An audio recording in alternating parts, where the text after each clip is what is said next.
Good morning, everyone. Welcome to today's hearing.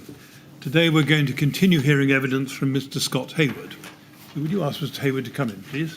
Thank you.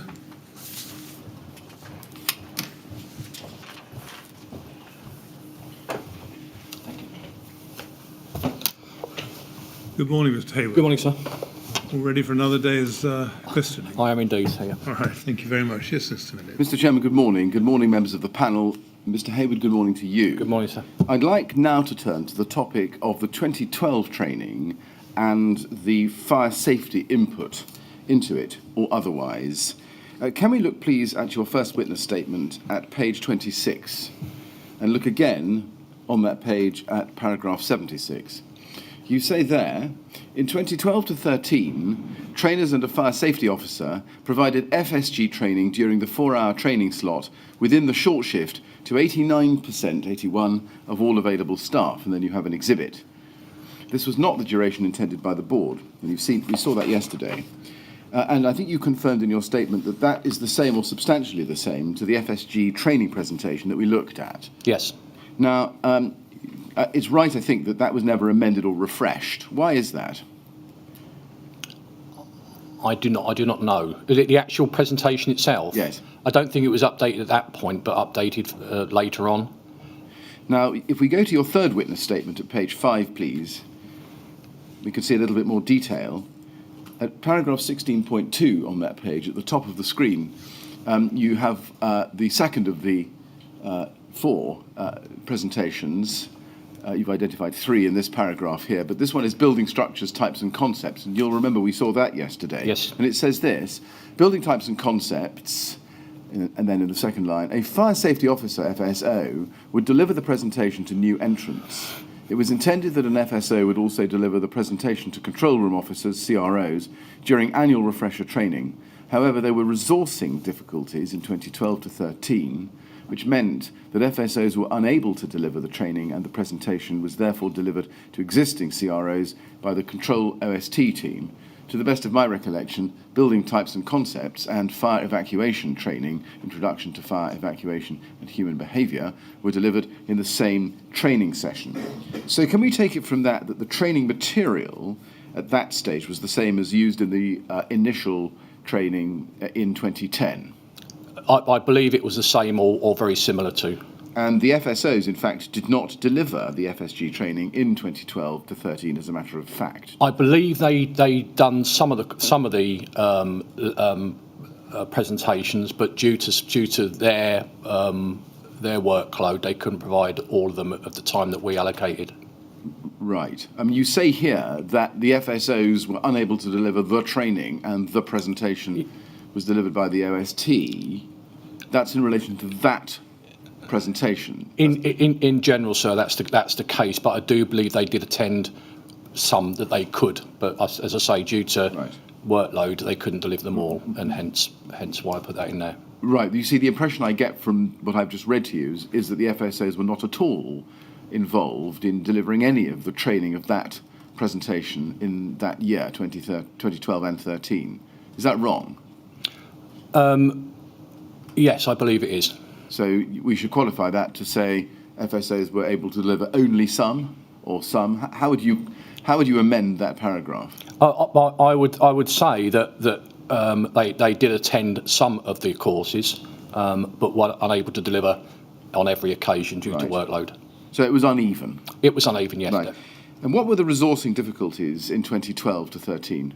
I just think the FSOs had other tasks to do. Obviously, their role wasn't to deliver training as such. They had other tasks, and they were tasked elsewhere on those times. Right. Can you give us a sense of what it was they were tasked onto? I don't know. I assume they were doing fire safety, going to check buildings, or I don't know. Right. Did you ever go to the head of fire safety at the time and ask why it was that fire safety officers had found themselves tasked onto other things so as to make them unavailable for your presentation? The training team had liaised with the fire safety officers, and they gave the dates that they could be available, and the ones they couldn't, we delivered ourselves. Well, clearly it was inadequate because they could only make themselves available some of the time. right? On this occasion, yes. Yes, so really what I'm trying to get a feel for is why your department, you in particular, did not push the FSO department, the fire safety department, to give you the time and the staff, the resources from them you needed to make sure that you trained the control room. I mean, we did ask, and they couldn't deliver it all. I mean, I can't ask any more of them. If they were tasked elsewhere, then they were unavailable. So, you know, I asked a question. They couldn't provide it all, so we delivered some of it ourselves. Right. Who was your link person in the fire safety department to whom you would go and ask for training people? I don't recall his name. I believe he's still in the fire brigade though, but I don't recall his name. He was a DAC. The DAC? A DAC of fire safety. Right. Did you ask AC Chandler or AC Brown to, as it were, escalate this for you? Not that I recall. Why is that? Because I was speaking directly with the fire safety. Right. I mean, given the importance of fire safety as an input into control room training, which we've seen from the 1993 circular, the 1994 Keeping People Safe document, and the list of training topics, of which 4 involved FSO input. We saw that yesterday. Did. Given the significance of the role of the fire safety department, can you account for why it is that you in your role and those senior to you in their roles did not bring home firmly to the fire safety department the need for them to make resources available so that you could train control room staff properly? I can't now. Like I said, I did. We did attempt to get fire safety officers to deliver that training, but I couldn't get them. And I suppose, no, that's where I'd like to leave it. All right. Now let's look and see what AC Brown says in his statement. Can we look at his second witness statement, please? That is at LFB 000084020, page 10, paragraph 20.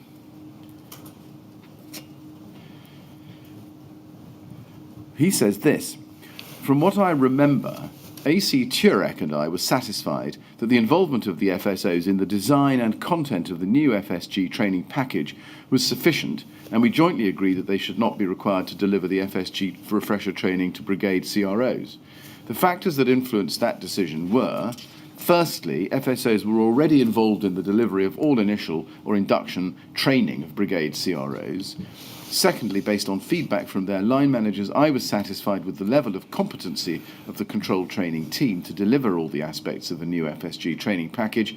And thirdly, given the resource constraints the Brigade was operating under, we felt that FSOs were better utilised in undertaking their core functions rather than being deployed to deliver a training package to Brigade CROs.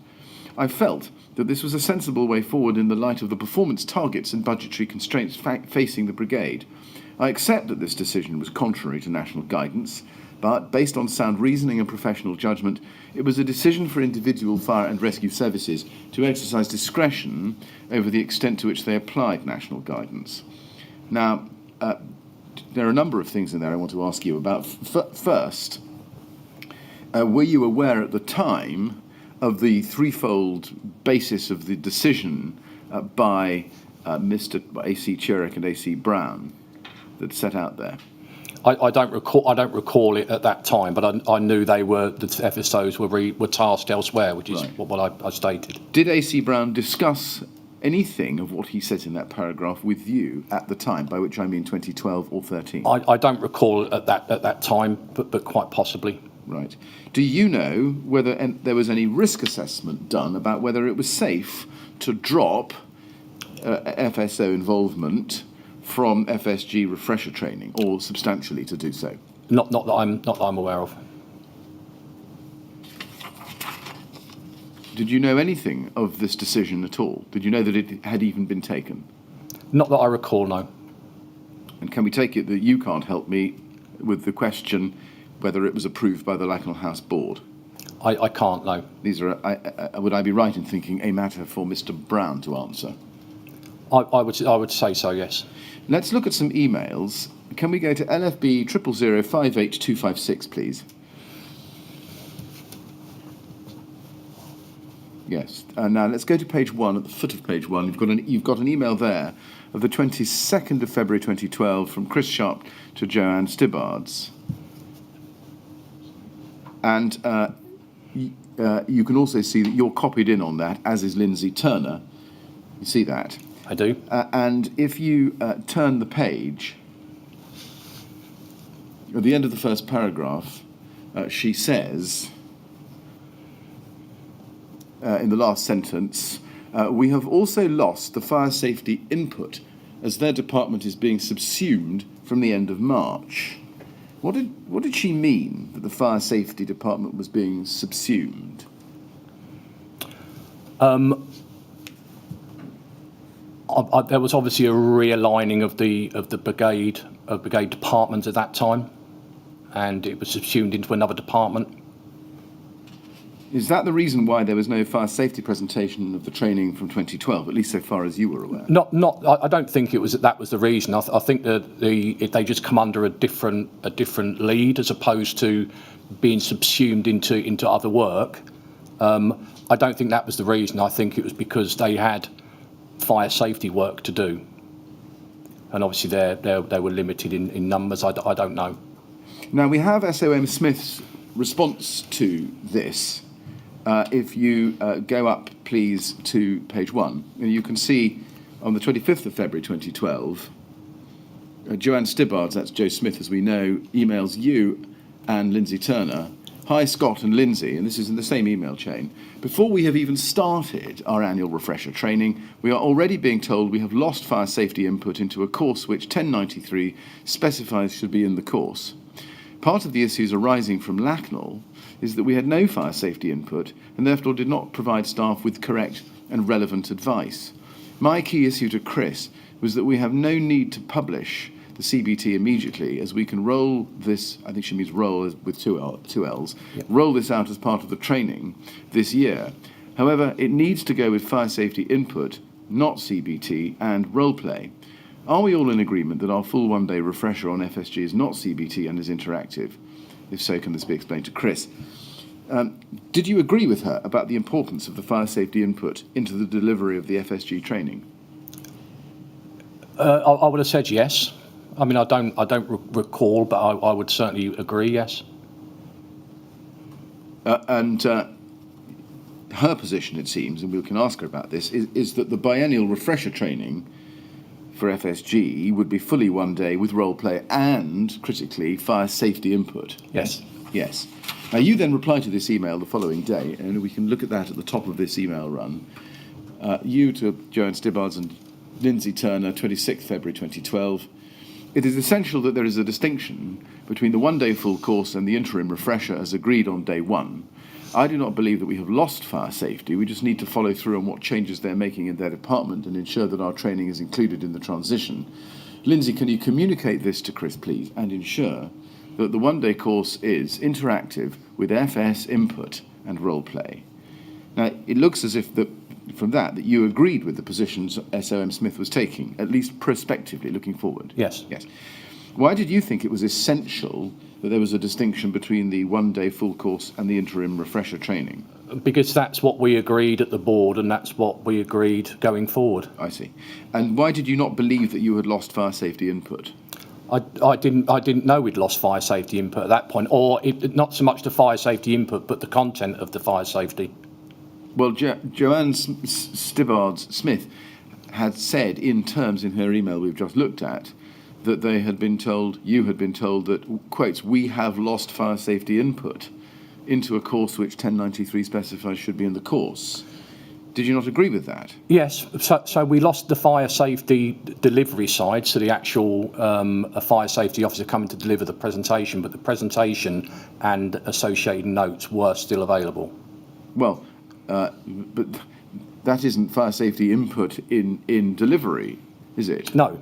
No, it's just fire safety input historically imprinted into the presentations. Yes. So you had lost fire safety input in the sense in which is contemplated by 1093, namely delivery by fire safety experts. Yes. Yes. Did you take issue, or did you take Did you take this problem to anybody more senior, such as AC Brown, or at this time AC Chandler? I spoke to fire safety at the time about, as already stated, Who did you speak to? the AC in charge. I can't recall his name, and asked about fire safety. But as I previously stated, they had been retasked, and they weren't available on certain times during that period. Was it AC Chirek? No, it was the one below him. Right. Now, is it right that from this point on, notwithstanding your own views as we've seen, and particularly SOM Smith's views with which you agreed, as you've told us, there was no fire safety input in the FSG refresher training by way at least of delivery? No, not for all the training, no. Right. The presentation was delivered, but by our own trainers. So if we stand back and look at the 2012 training, is it right to say that the first and last time that control staff received FSG training in accordance with national guidance was 2010? No, I believe that in 2012 fire safety training was delivered in that programme. Whether it was by an FSO that delivered it or the presentation delivered by a trainer. So that's what I believe. Yes, but we've seen, we've seen that as part of national guidance, the 1994 Keeping People Safe document had in it a guidance, if you like. Yes. That it should be, that the training on FSG should be delivered by fire safety experts. Yes. So for some of that period, we didn't follow the national guidance as per, but fire safety input was delivered by trainers. Yeah. Well, let me put it, try and get this a different way. After 2010, was there ever a time, other than sporadically, when fire safety personnel within the London Fire Brigade delivered the training to control room staff? No, we're not sporadically, yes. No. And you realise that as of 2012, or the very latest, February 2013, all yes. the documents we've been looking at.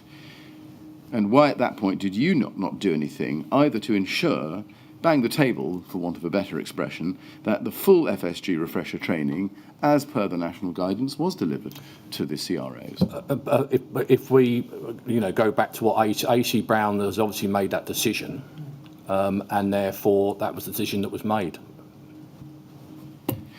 I now want to look at FSG training between 2013 and June 2017. Looking at that period, is it fair to summarise your evidence, which you set out in paragraphs 77 and 78 of your first statement, which we can have up if we need to, that existing control staff never received a full day of FSG refresher training with role play and fire safety delivery that had been planned and approved by the board, promised to the coroner after the Lacknell House fire? Yes, I can say that. Now, that trinity of essentials was missing for a full 4 years, wasn't it? Yes. Yes. Can you account for why your control staff didn't receive the necessary FSG training? Yes, because from obviously after we weren't outsourced, the project to deliver a new mobiliser system was implemented. So from 2013, control and the trainers specifically refocused onto delivering the new mobiliser system, which was due to be delivered in 2014. So we had less than 14 months to initially deliver that mobiliser system. So everything had to be, obviously the priority was to get a working mobilising system into London Fire, and that's what we did. Or that's what we started to do. Yes. The priority was the mobilising system. It was. Did anybody ever actually sit down and weigh the competing priorities, so far as they were competing, as opposed to complementary, namely the mobilising system as against training of FSG, or on FSG? No, not that I'm aware of. Can we look at paragraph 79 of your first statement, please? Page 30. Page 30 of LFB 000555191, paragraph 79. You say this: as outlined above, the period between 2009 and 2017 as a whole has been a very busy period with significant staffing issues, system problems, and restructuring. During this time, there has not been much stability in which to fully take stock of training needs and deliver all the training that we would have liked staff to receive. At any point, did you take stock of the training needs for control? Yes, after 2015, after the system had gone live, that's when we started looking at the training again and how we can run the training alongside still trying to deliver vision because of the issues we were having with vision.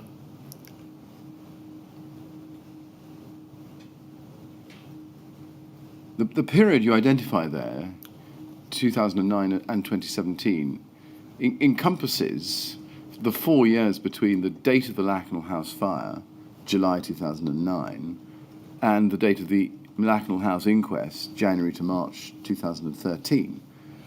Is it the case that even during that sub-period of that longer period you identify, there was no full stock take of the training needs? No, I was highlighting there the fact that from 2009, obviously in that period we'd had a shift change. We've moved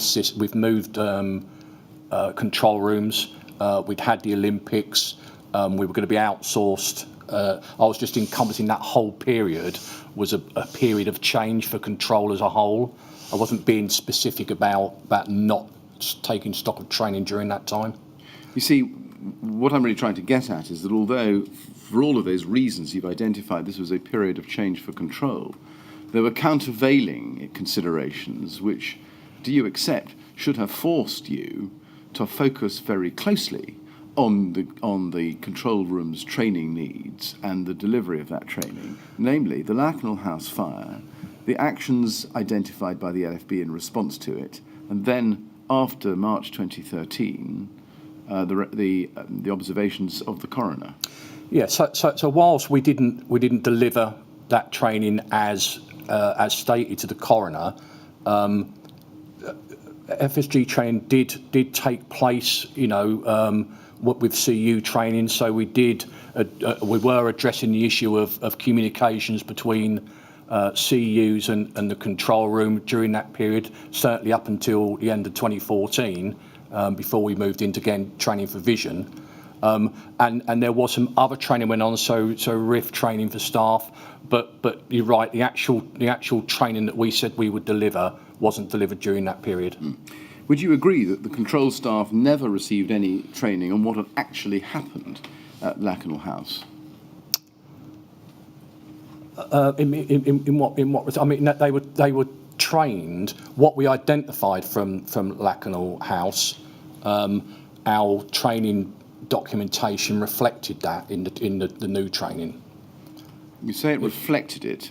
So sorry. My question is slightly different. Yeah. So for clarity, then, after 1093, we aligned 1093 with some enhancements on the basis of what happened at Lacknell.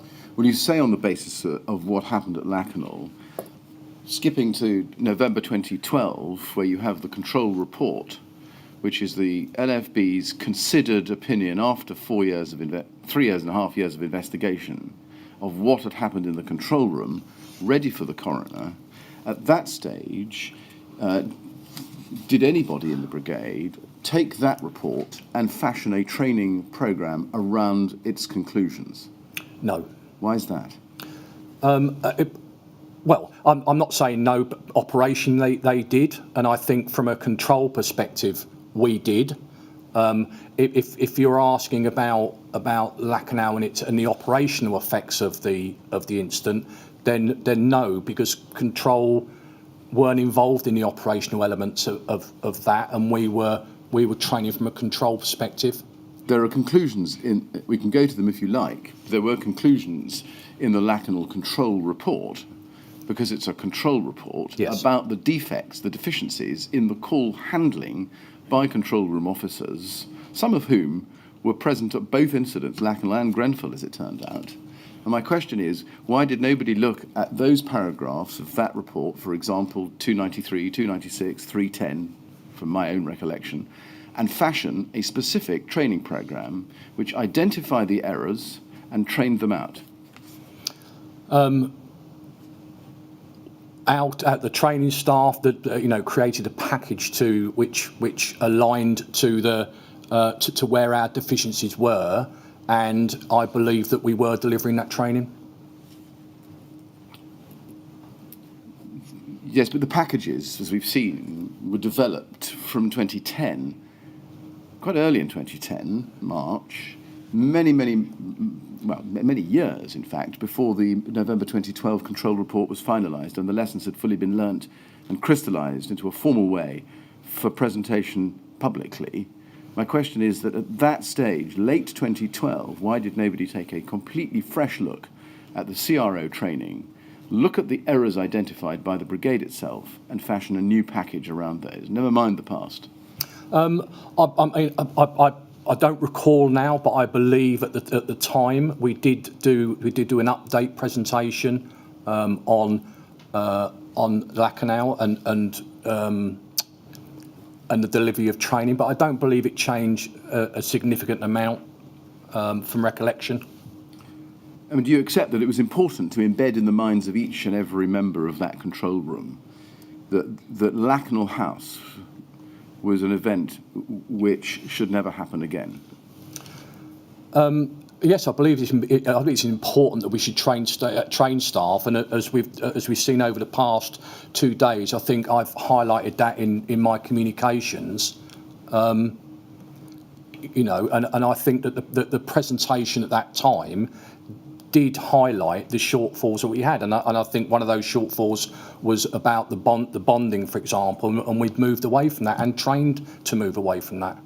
Well, we'll look at that, I think, in a moment. In general terms, do you remember a time when either you or AC Brown ever went to the Lacknell House board before the spring of 2013, or the Lacknell House working group, or the ODCB after April or May 2013, and tell them, in all honesty, that the FSG training that you were delivering fell short of what the coroner had been told based on the November 2012 Lacknell control report? Not that I recall.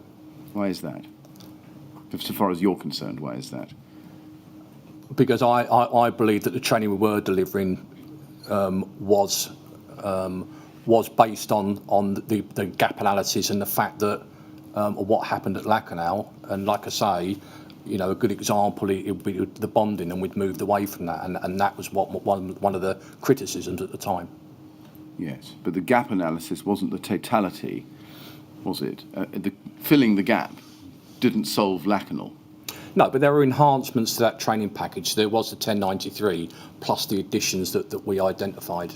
Let's look at this a little bit more closely in the sense of looking at the training delivery from 2013 and what senior management are told. Can we start by going back again to the Lindridge review of January 2013?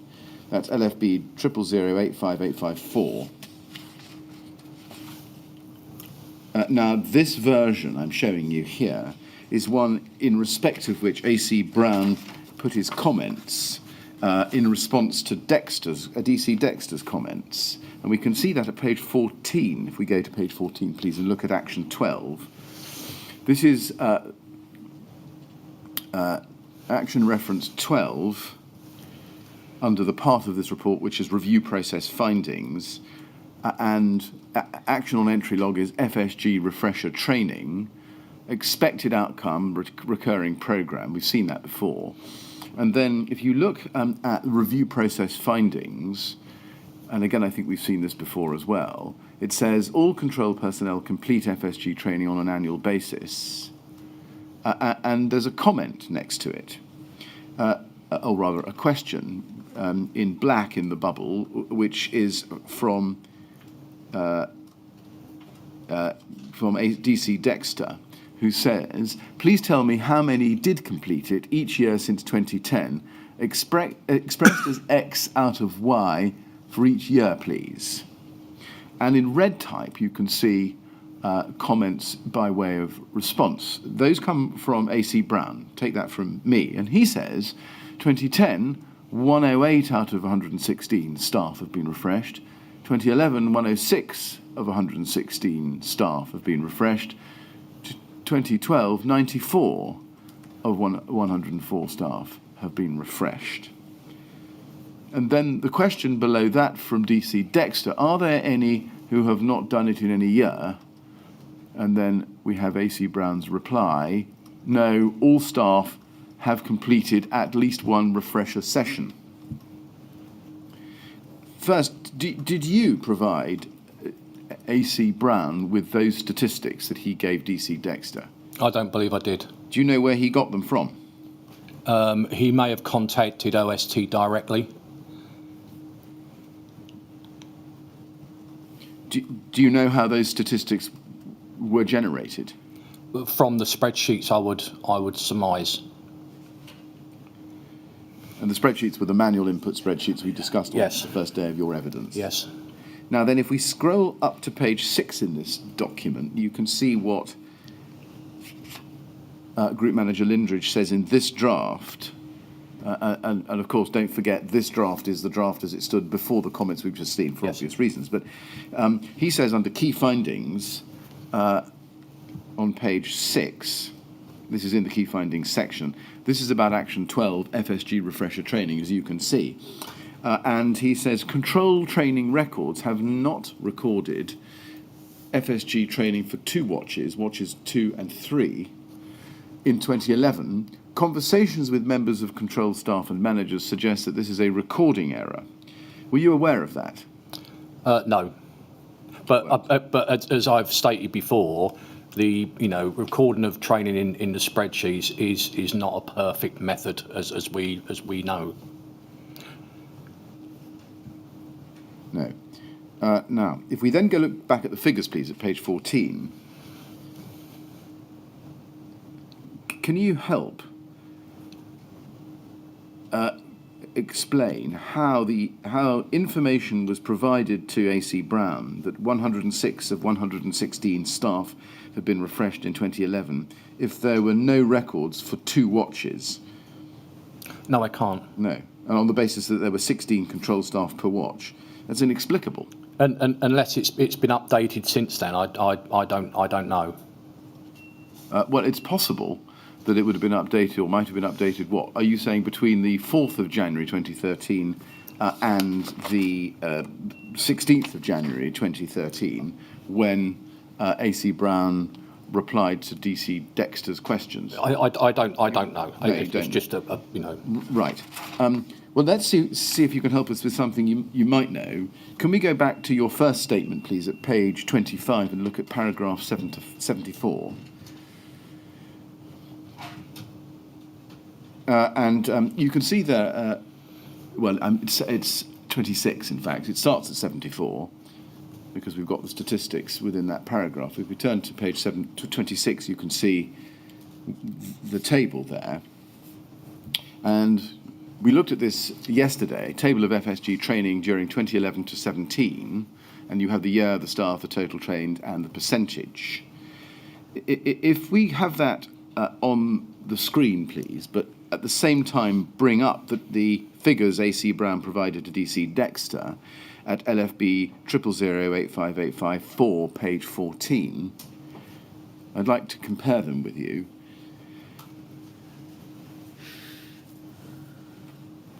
If we can blow up the bubble, if that's possible. Yes, that's very helpful, thank you. Excellent. We can now compare and contrast.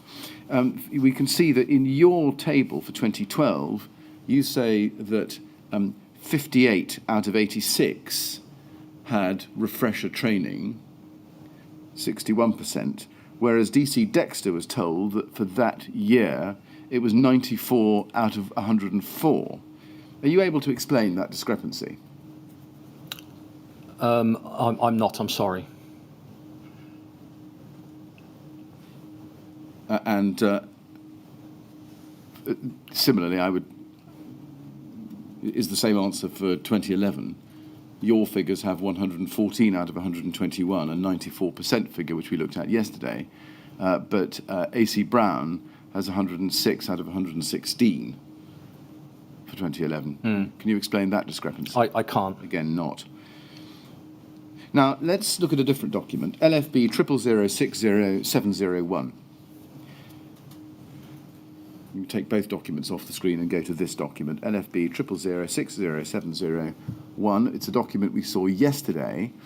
It's the email that came from AC Chandler to you on the 28th of June, at the very top of the page, Scott for info. You'll recall that. I do. And you'll recall what he was sending on to you, namely the email from Richard Chandler of the same day to Dave Brown on the Lacanal audit.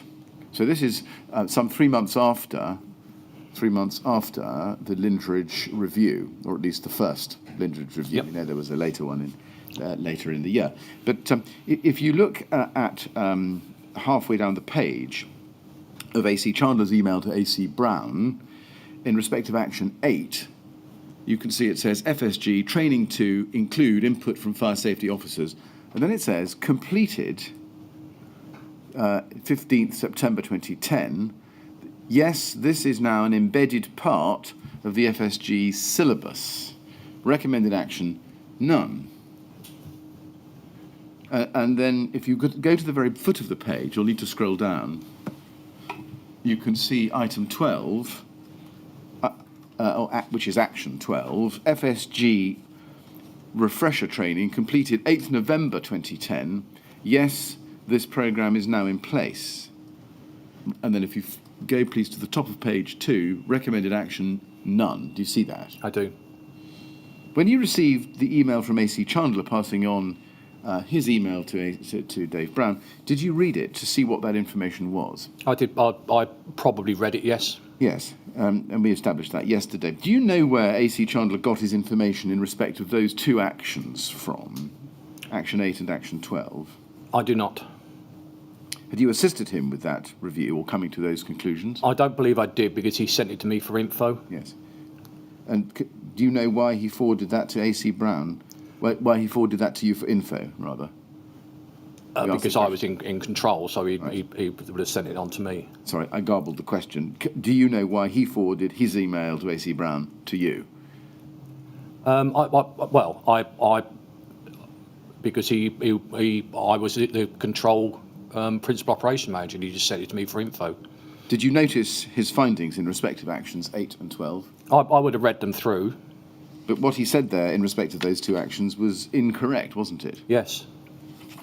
Do you know why he was falling into error in that way? I do not. I do not recall. Did you do anything at the time to correct him about the level of involvement of fire safety officers in FSG training delivery at that point? I don't recall. Did you do anything to correct him about the difficulties in delivering the refresher training programme by 2013, as we've seen from your table? He was aware, as in numbers, you mean? As in numbers, I mean. No, not that I recall. Now let's go into 2014, LFB 3037428, 3rd of July 2014. Email from AC Brown to Adrian Bevan, second email down on the page. Adrian, please see below as requested.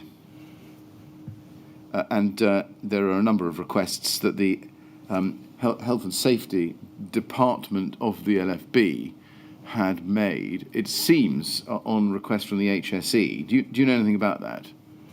I know that Adrian Bevan was the health and safety manager there, so Yes. so yeah, and obviously the HSE were involved in the Lacanal inquiry. Yes. Now you're copied into this email. I am.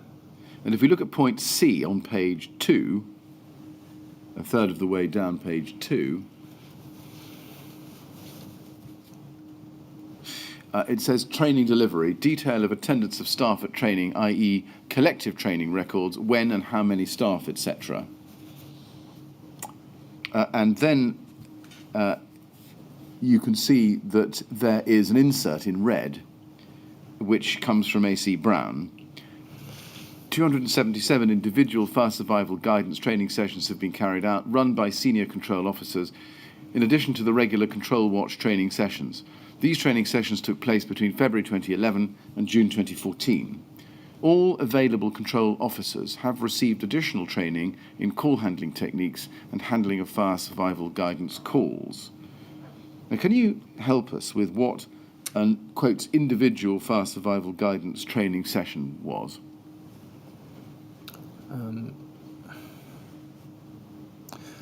I think what he's trying to say there is the fact that since that, or between that time frame there, 277 staff have had fire survival guidance training sessions.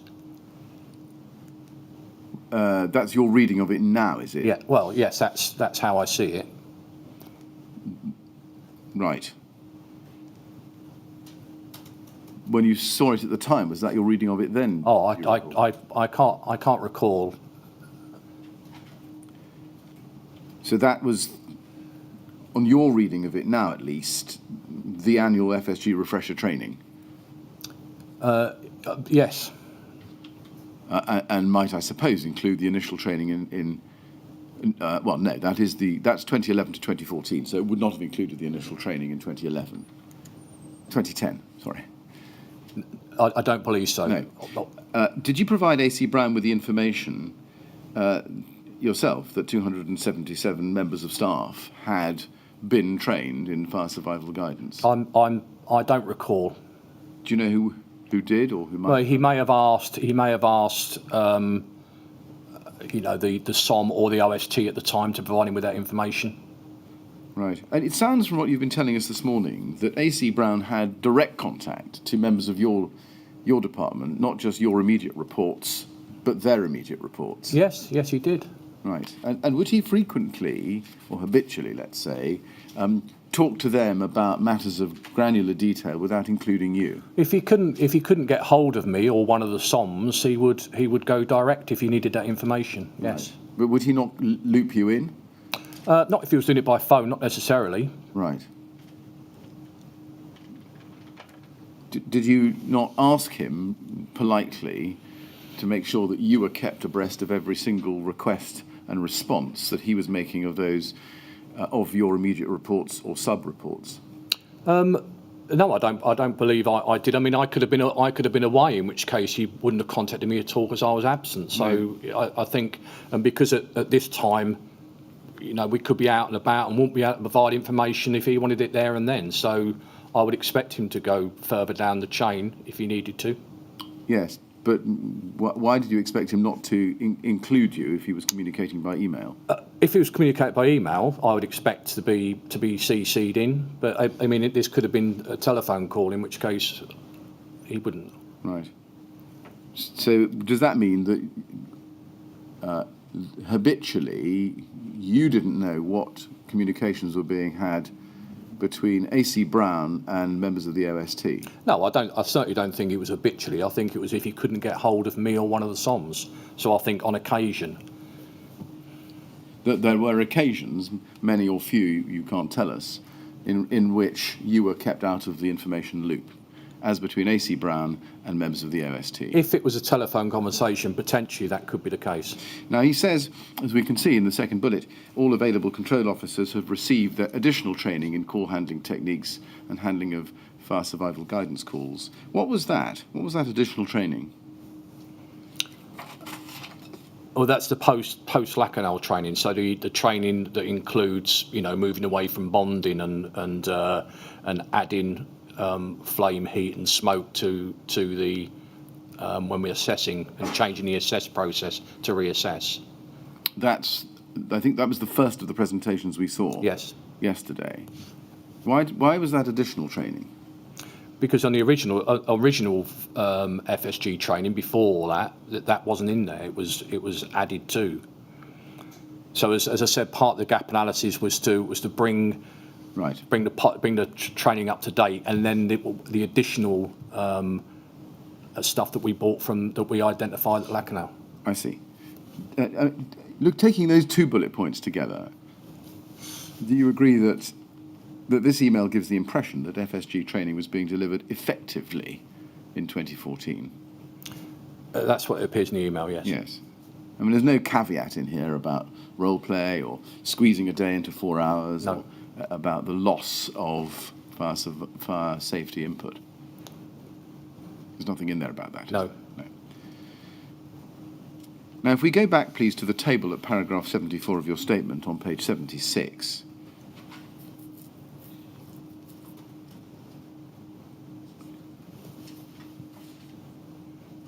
Bearing in mind that this email is July 2014, looking at the statistics for 2011, 2012 and 2013, and indeed 2014, given that you were halfway through that year, you can see that 61% or so of staff received some FSG training in 2012,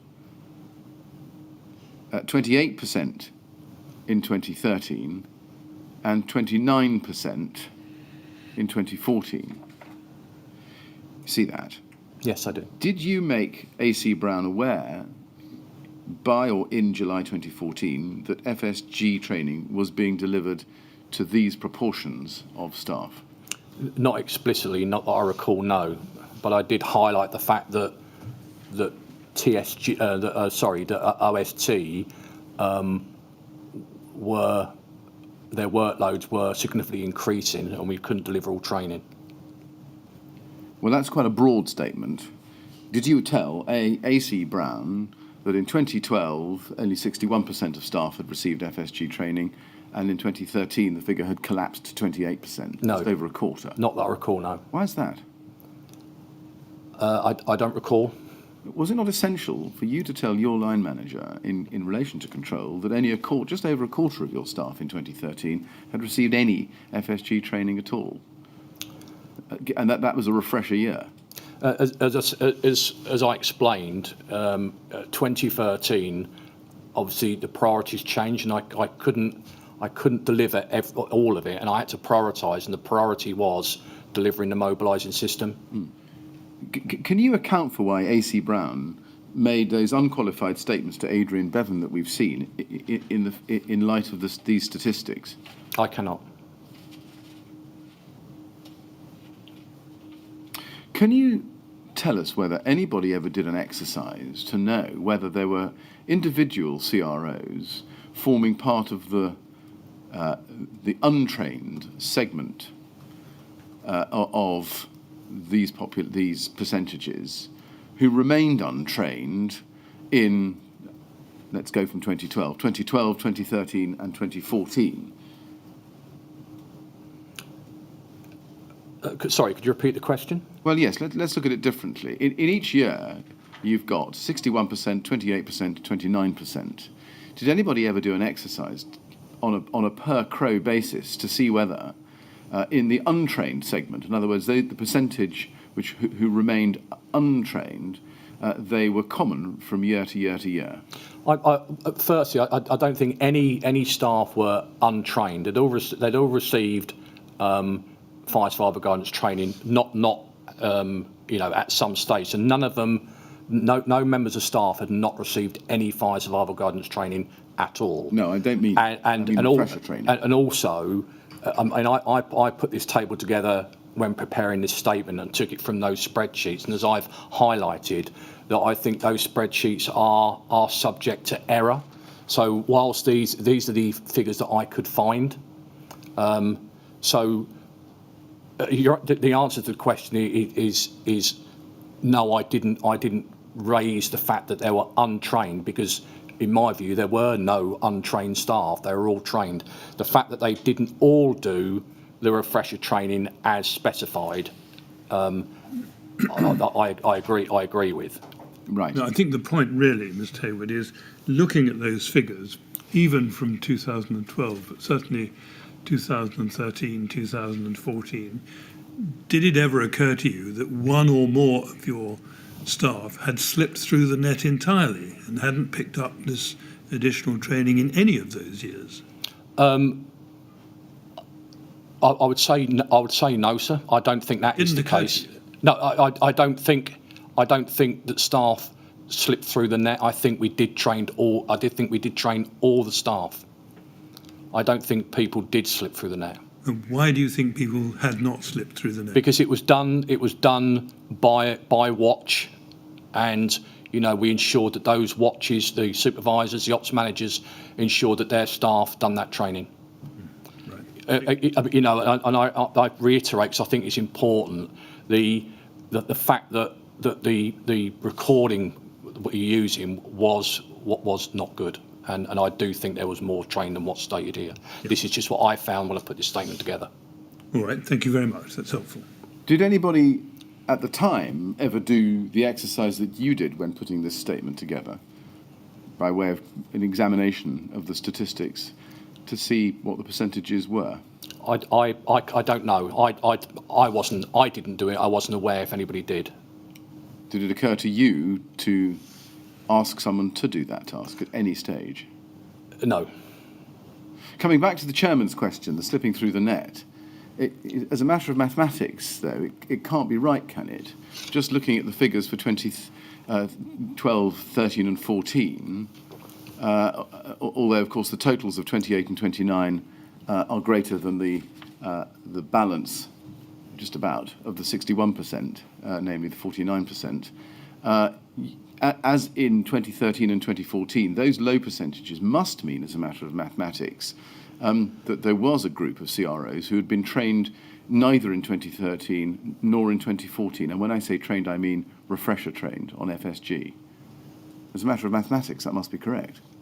Potentially, but as I say, these figures are, in my view, unsafe. But I take the point.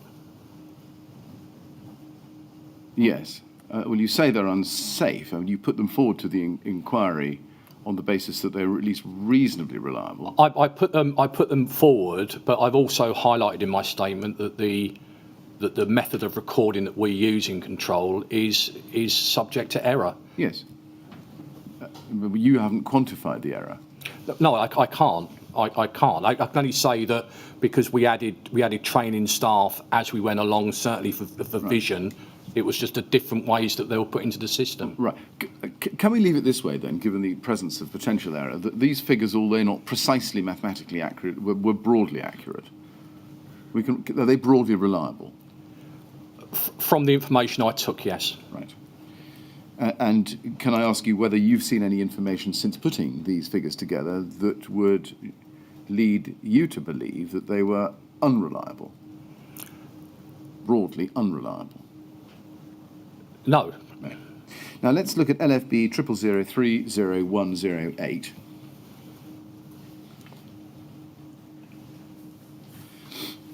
This is an email from, at the very foot of the screen, from Karen Mason of MOPAC, and that is the Mayor's Office for Policing and Crime.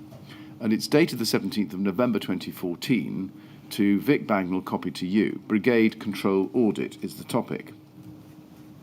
And if you look at the body of the email, the subject matter is the access that she's asking for to various people to discuss certain matters, including you.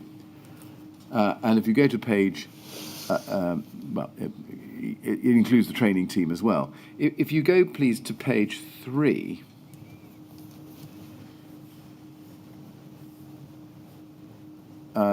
you can see, in fact, we probably want the bottom of page 2 as well.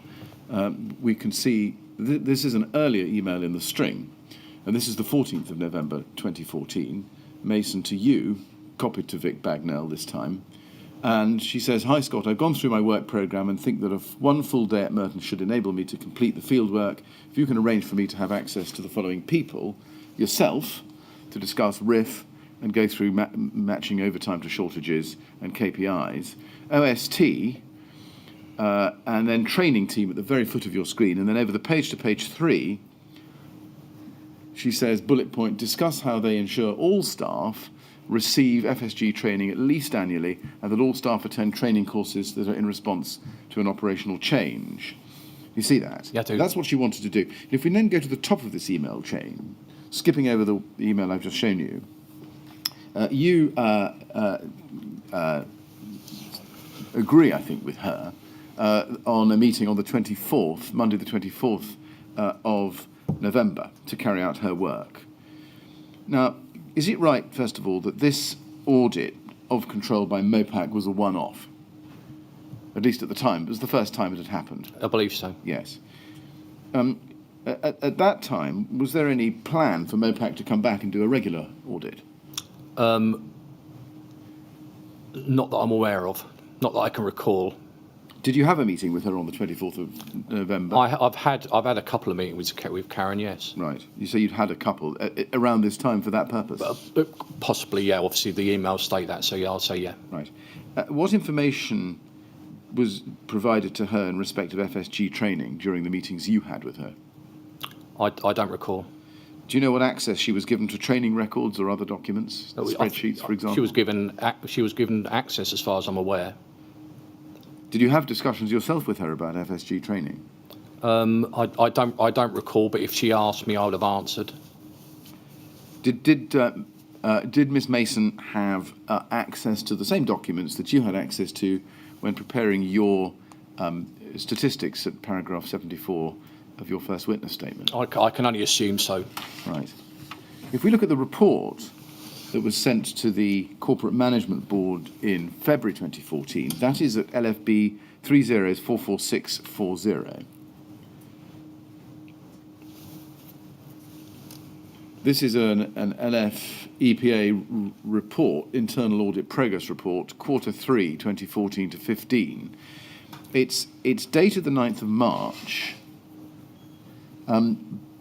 but it was sent under an 11th of February email. If you look at the summary, and we can look at the email if you need to for the date, but I don't think we need to take time on that at the moment. But if we go to the summary on page 1, it says, this report summarises the work carried out under the Internal Audit Shared Service Agreement by the Mayor's Office for Policing and Crime, MOPAC's Directorate of Audit, Risk and Assurance, DARA, in the third quarter of 2014 to 15. And then if you go to page 4, at paragraph 3.1, at the foot of your screen, supporting information is the title to section 3, third quarter DARA review activity. And then at 3.1 it says this: since the last GPAC, 12 reports have been finalised. These include a review of Brigade control, all of our station audits, a thematic review of station attendance, and follow-ups of previous risk-based audit reviews. Annex B, over the page, Annex B highlights the overall opinion for each review completed, areas of effective control and risks, together with agreed actions. The status of any outstanding agreed actions will be reported at the next GPAC to allow for effective management action to address the issues identified. A further 1 review is at draft report stage, and 10 reviews are in progress. Now, if we look at Annex B, Mr. Hayward, we find that on page 25. Let's go to that. And there is the summary, as Annex B, and you can see how it's laid out across the page. Audit title and systems description, areas of effective control, risk, recommendation, and category, and then responsibility and action, agreed action, and finally, target date. Now, just in broad terms, does this refer to the audit carried out by Karen Mason? Well, the time stamp does indicate that it did, yes. Yes. Now, were you provided with a copy of this document? I don't recognise it. Right. Let's see how we go then. If you look at the second column, which sets out the areas of effective control identified in the report, and in the third column, areas of risk. If you look at the third column, bottom row, it says rating medium. You see that?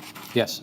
And then underneath that, it says failure to effectively monitor the receipt of FSG training could result in staff receiving insufficient levels of this mandatory training.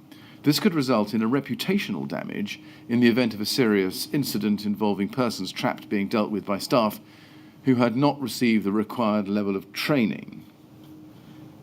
And then underneath that, rating medium Failure to ensure that training records are accurately maintained could result in training levels being inappropriately reported and or staff not receiving the required training, potentially leading to an inappropriate response to an incident.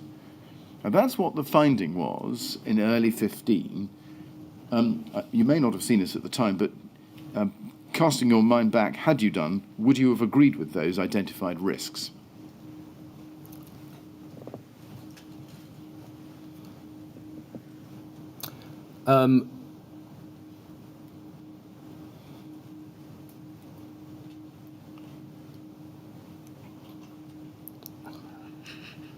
Well, failure to ensure the training records are accurately maintained. Yes, I agree. Yes. You might like to comment on whether the result of failure to effectively monitor the receipt of FSG training could result in staff receiving insufficient levels of training. That's obviously correct, isn't it? That's obviously the risk of failure. There is a risk to it, but yes. And although the auditor goes on to say this could result in reputational damage in the event of a serious incident, would you agree with me that in fact the risk wasn't merely to the reputation of the LFB, but to the life and safety of people?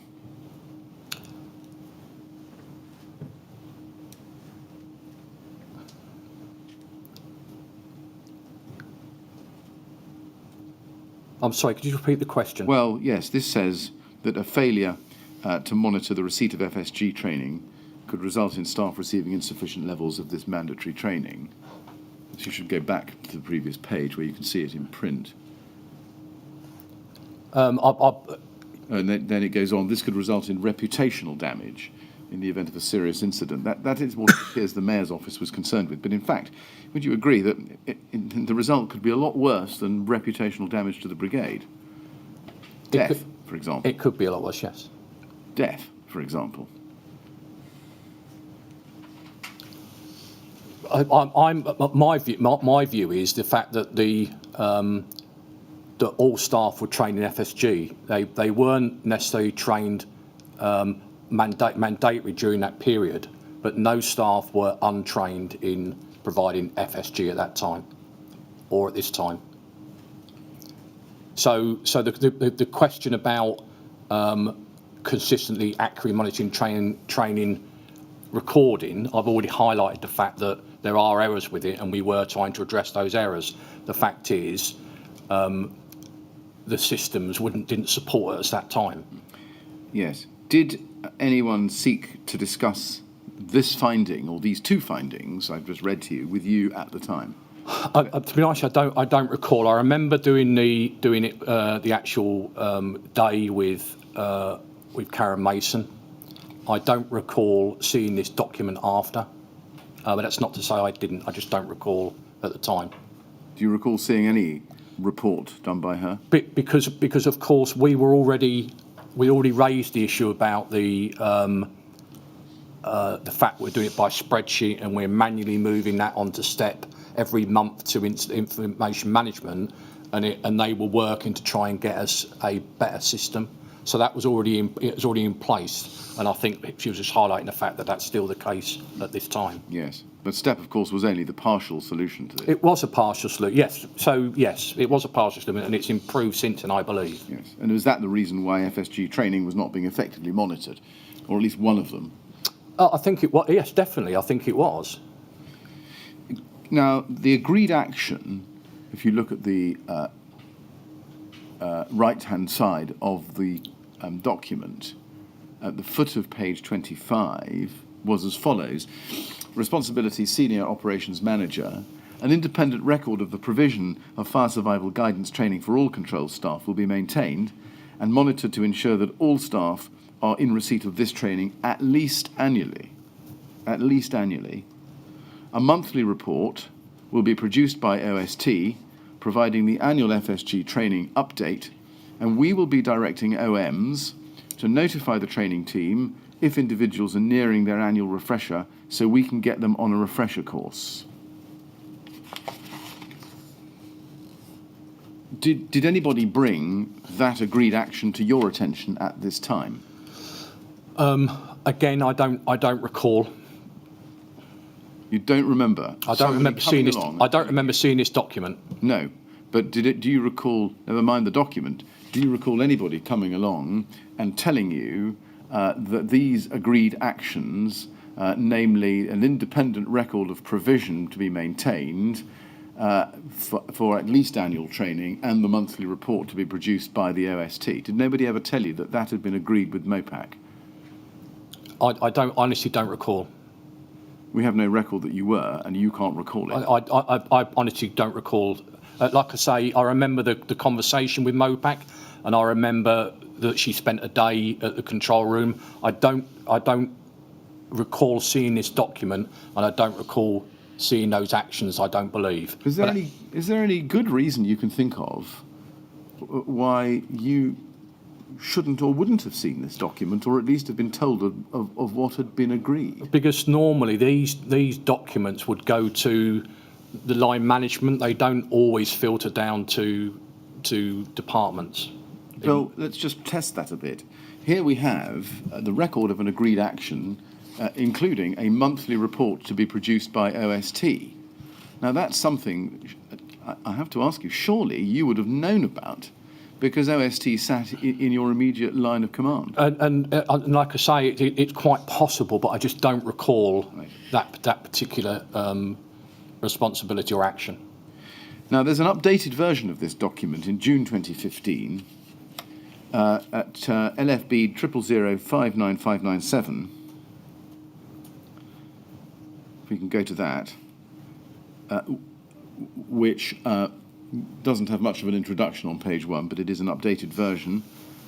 If you go, please, to page 2, we can see on that page, in the third column from the left, responsibility Senior Operations Manager Joanne Stibbards, and the same agreed action there is set out. Independent record of the provision of fire survival guidance, etc., at least annually, and the monthly report. And then in the right-hand side column, it says, there's a date, 30th of April 2015, and then completed. OST will maintain these records and notify OMs when staff are due annual refreshers, as it will be easier for us to control than the watches. First, do you know who assigned that task to SOM Smith? Well, as the SOM training, I potentially would have done. Potentially, but did you? I haven't seen this before. I'll say yes because she's my line manager, right. But I don't remember seeing this. Right.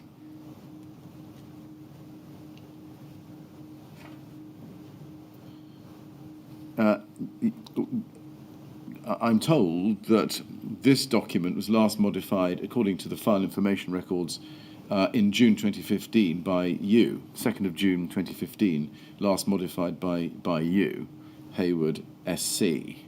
That's what the file information for this document says. Can we take it from that this is something that you did see at that time? Well, potentially, yes. If I was the last person to author it, then yes. Yes. What steps did you take at the time to make sure that an independent record of FSG training had in fact been created? I asked Som Stibbards to go to OST and check the records and make sure it was kept up to date. And what steps did you take to ensure that enough staff were receiving the training? I'll just point out at the time that this was done. We weren't obviously doing FSG training at this time. This was mid-2015. I was training vision across 2 sites. All my training team were focused on vision. And all other training, as I've already stated in my statement, was not completed. The priority at that time was to deliver the vision in August of that year. So there was a lot of pressure to deliver that. Yes. So whilst this maintaining the record would have been set, I doubt any other work would have gone on at that point because, of course, everything had focused on to vision. What were the monthly OST reports which were providing or would provide the annual FSG training update? I haven't seen them because as I said, at this time, the focus was purely on vision. There was nothing else that we done during that period. Like I say, we were training 7 days a week across 2 sites to get staff trained up to get Vision Live. That rather tells us that at the time this document was generated, reviewed by you, the subject of instruction to Joanne Stibbards and the recording of that task as complete, OST will maintain these records. In fact, there had been and was to be no FSG training in 2015 whatsoever. But at that point, she'd obviously spoken to OST, so she said OST will maintain these records. But obviously, at that point, everything else had gone by the wayside, as I've said in my statement, because we were focusing on delivering the main function, which is the mobiliser system, which delivers appliances to incidents. That was a priority. Yes, and given that that's, as you say, was the case, how could you or Joanne Stibbards possibly have committed OST to providing a monthly report, providing the annual FSG training update? That can't have been a genuine proposal, given the situation you said you were in with Vision. It was the aspiration to do that, and that's what we wanted to do. Unfortunately, at that time, we couldn't. Did you tell Mopac that this was merely an aspiration, which at that time was impossible to achieve? I'll be honest, at that time, the only thing I was focused on was Vision, as was the rest of control. Now, we saw AC Brown's second statement earlier. Can I just go back to that with you? This is at LFB 000084020, page 13, and we did look at paragraph 28 of that. Can we go again there, again to that paragraph? This is about your monthly management meetings with him. And in that sentence, the last sentence of that paragraph, he says, "At the meetings, therefore, I would require Scott to report back to me with up-to-date statistics on the delivery of those targets." Is that correct? At your regular meetings with AC Brown, he set you targets and wanted you to come back to him regularly with updates, statistics. I mean, during our meetings were very. He would ask questions and I would answer generally.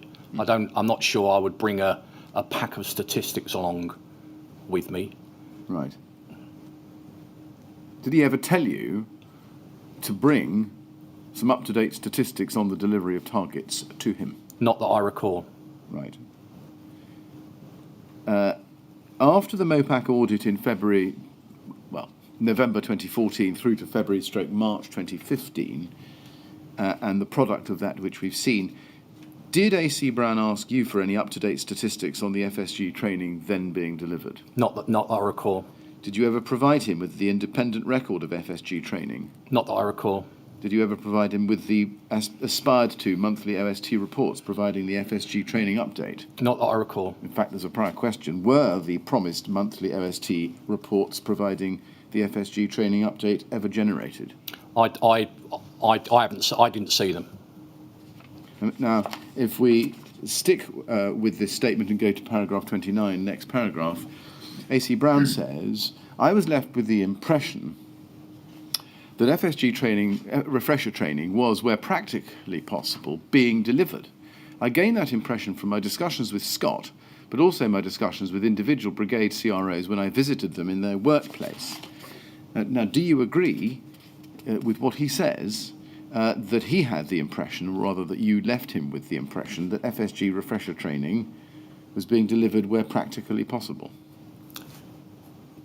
I would say no, because obviously he also supports that with saying he spoke to CROs to say that they were doing it. I mean, the training that was going on at that time was command unit training, which involved control officers, but obviously not the refresher training.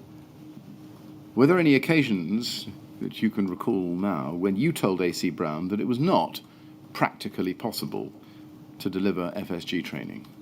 I not specifically FSG, but I did tell AC Brown that all training is now on vision, and he knew that we were training across the two sites to be able to deliver that training. As I said, there was a lot of pressure above AC Brown as well to get this product delivered into London Fire Brigade at the time. Mr. Chairman, we're mid-topic, I'm afraid, but I'm not going to be able to finish the topic and come to a natural point in the next 10 minutes, probably. All right, well, we can have a break at this point. Good. Before we do, can you just help me with this, Mr. Hayward? Did you ever tell Mr. Brown, in frustration possibly, or just as a matter of information, that vision was completely swamping you? Or the introduction of vision? Yes, AC Brown was aware of the issues with vision, because of course we were due to go live 2014. It was delayed until early 2015, and then it moved again. So he was as frustrated as control were about getting the system delivered. He attended the meetings with Capita, who were the suppliers at the time, along with the CAMS project, which was the mobilising project, which brought it all together, about trying to get this product delivered. So yes, he would have been aware. But I mean, the impression we get from his statement is that he, despite your problems, he thought you were still delivering FSG training. And I'm just wondering whether you, at any stage, told him that there's nothing you could do. You couldn't do any training of any sort because you were completely taken up with introducing vision. I didn't specifically say FSG training. I said all training is now vision training. There is nothing else at that time. And of course, at the same time, we were had the resource management team on in the room as well, which is obviously another training which had to go ahead because that was part of service delivery. Yeah. All right. Thank you very much indeed. Okay, sir. You don't want to follow that up, at least not at this moment. No. Thank you, Mr. Chairman. I don't. Well, we'll have a break now, Mr. Hayward. We'll come back, please, at 25 to 12. And as before, please don't talk to anyone about your... Of course, sir. When you're out of the room. Thank you. All right. Thank you very much.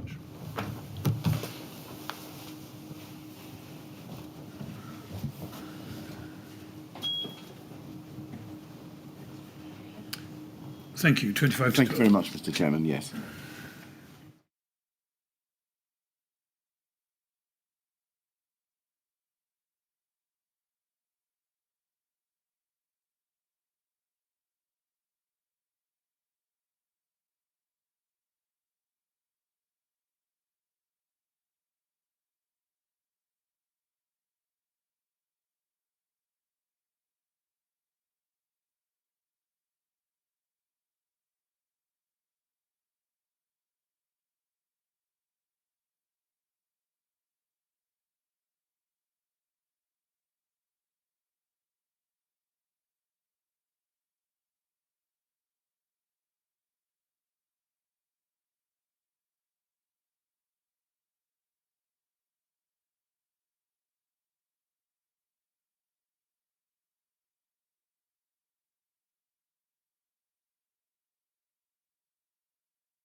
Would you ask Mr. Hayward to come back in, please? Thank you.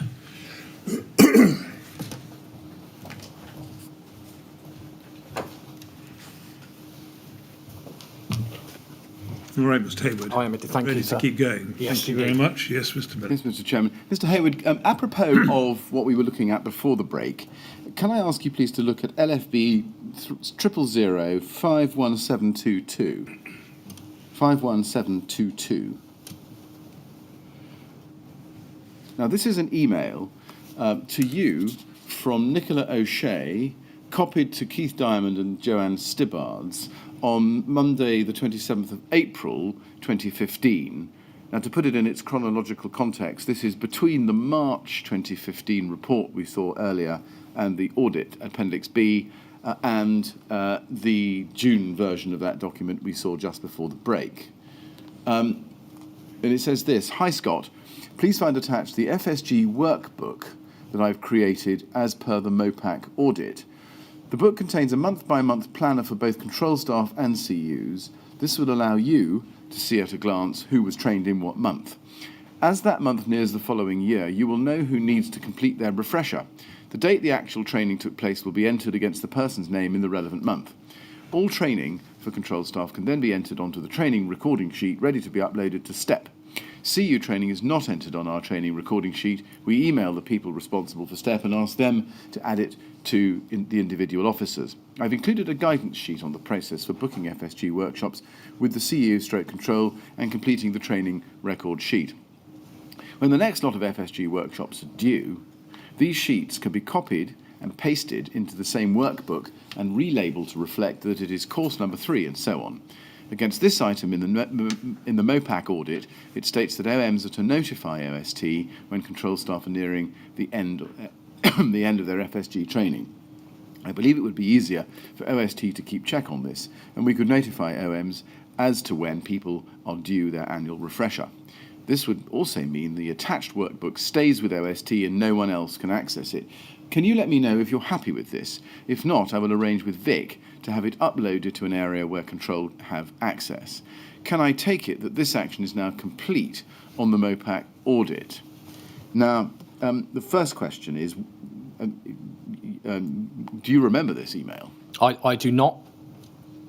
Next question, do you know whether the proposal here to create this workbook, which had got this far, and the rest of Nikki O'Shea's proposals were carried into effect? Well, from the time stamp it was done, I believe that she did create it. But as I stated before the break, it was probably put on hold whilst we dealt with the vision. Right. Now we've seen 30th of April 2015 in the column which said completed. Can we take it that what had been completed was the creation of the workbook, but no more than that? This email suggests that, yes. But thereafter, the workbook was not pressed into service and filled in the way in which Nikki O'Shea contemplated that it would. Is that correct? I don't know is the answer. If it's for FSG, then no, it wouldn't have been, because we didn't do FSG at that time. Although we did obviously no, because in 2015 we didn't do command unit training either at that point. Although new entrants would have had training, and they would be in the book. Was this suggestion, or rather this piece of this workshop planner, for want of a better expression, ever gone back to after the vision problems were over and pressed into service in 2016 or early 2017? Not that I'm aware of. Right.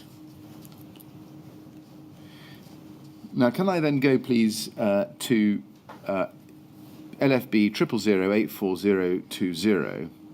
This is A.C. Brown's second witness statement, page 13, paragraph 30.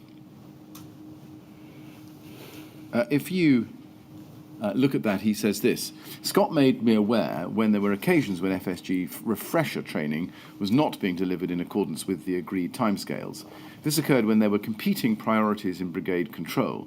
For example, in 2015 to 17, a considerable amount of time was invested in training Brigade CROs on the vision mobilising system, which meant there was an impact on the delivery of FSG refresher training during that period. The vision mobilising system was a risk-critical project, which was crucial that the Brigade delivered on time and is referred to in paragraph 33 and paragraph 34 of my first statement, dated the 29th of January 2019. Now, is it right that you told AC Brown about the occasions when FSG refresher training was not delivered in accordance with agreed timescales? As I said previously, I believe when I spoke to AC Brown, it was about the fact that all training would be stopped except for the vision training at this time. I didn't specify FSG because obviously Control do other training as well. Now, he's given us an example, the period 2015 to 2017, which he attributes to the embedding of the vision mobilising system. But before that period, did you inform him on any occasion that refresher training for the control room was not being delivered in accordance with agreed timescales? Well, the time is given an example of 2015, 2017, but in actual fact, training started on vision mid-2013 and rolled on continuing till then. So 2014, we invested in training up to ready for August 15 go live. It actually went live in 15, and then obviously the problems subsequent to that meant that we couldn't do anything else but vision at that time.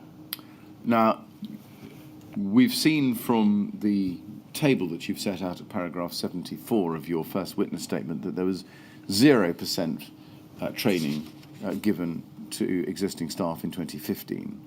Presumably, come June 2015, halfway through that year, you actually knew that none of the control room staff had received any refresher training to that date. Refresher training, yes.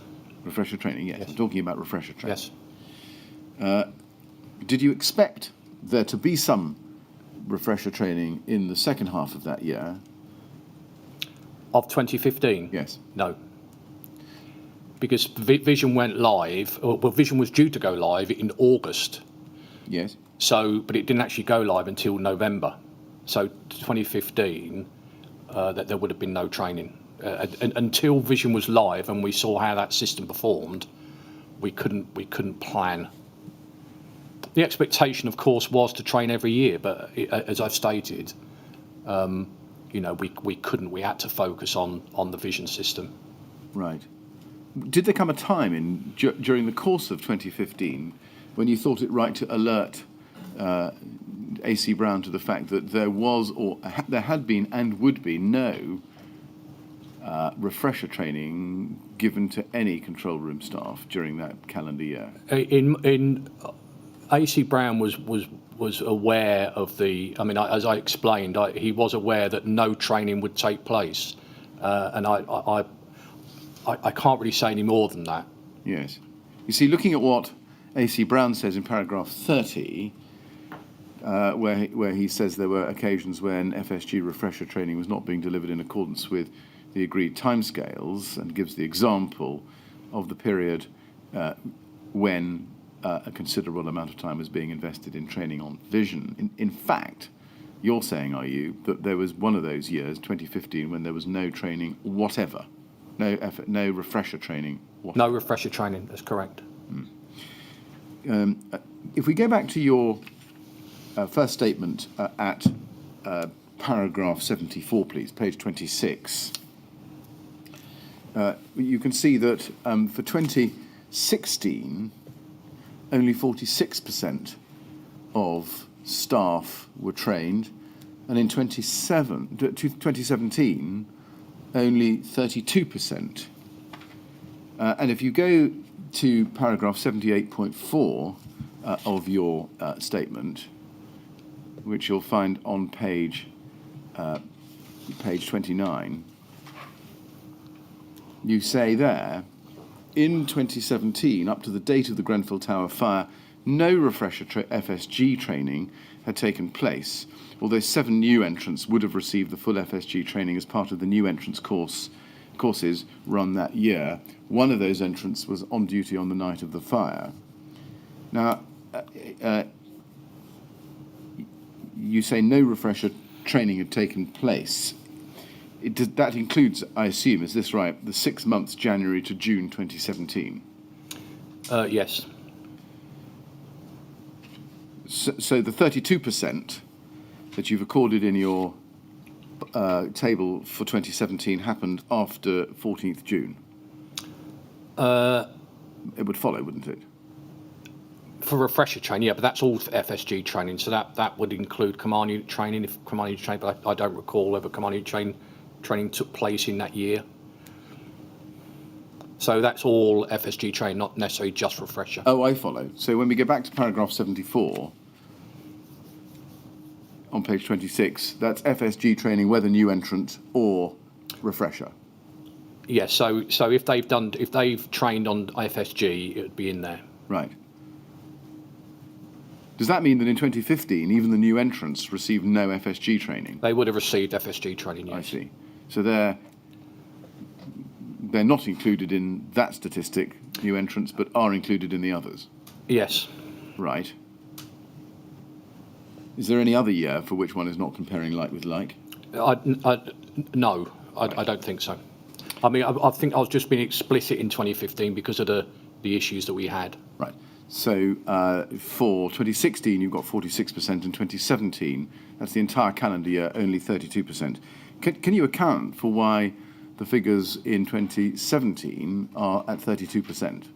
That's just under a third only. Yeah. So obviously we were coming out of the back end of getting some stability of vision, and training were looking to restart the training packages, including fire survival guidance.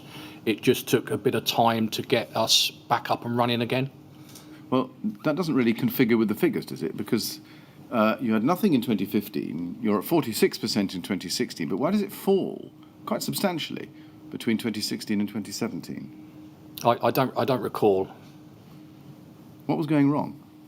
Well, perhaps it wasn't being recorded at the time. I can't answer because I don't know. So even by 2017, are you saying that the system for recording FSG training, whether new entrant or refresher, was still so defective that you can't rely and can't explain the fall from 46% in 2016 to 32% in 2017? I believe that that STEP was slightly improved around 2015, and it recognised one half of a short shift, but it wasn't a position where we could rely on it fully. Now let's go to your first statement at paragraph 80, please, on page 30, 4 pages on from where we are.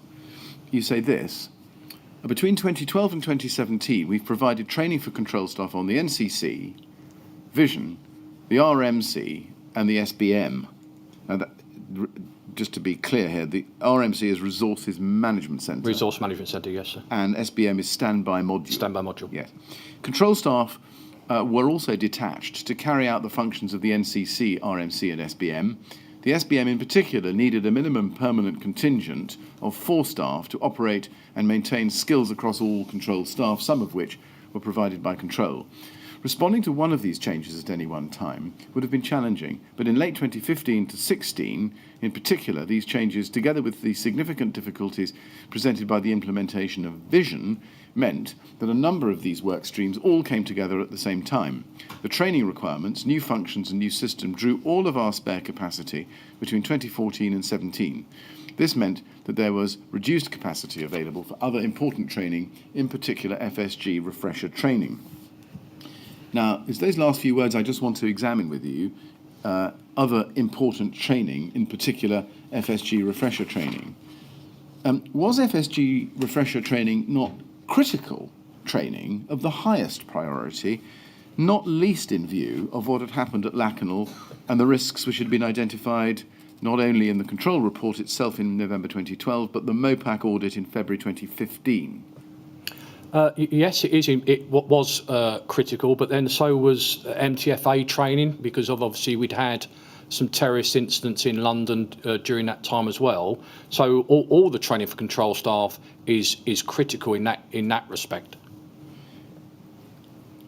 And although I can quite understand that it's difficult to create any kind of pecking order, why was FSG refresher training not more important than training on RMC, for example? Resource management, and obviously hand in hand with that is a standby module. In order to get appliances available at fire stations, the standby module needs to be worked to put the right amount of people and skills onto those appliances so that we can mobilise to incidents around London. So that is a critical training that needs to be carried out. Right. Can I just understand this then? That NCC, Vision, RMC and SBM are all about mobilisation? Are they all about mobilisation? Yeah, the NCC is not as critical. No. But certainly resource management and the standby module is, as is obviously Vision. Did anybody, to your knowledge, ever sit down and risk assess the pecking order, which meant that there was reduced capacity available for FSG refresher training? Not that I'm aware of. No. Who was responsible for deciding to allow these other work streams to dominate at the expense of FSG refresher training? I'm not sure it was the decision was it was the fact that we needed to deliver those critical services to enable us to do our day-to-day job. So the fact that we went live with Vision was a Brigade decision. Yes.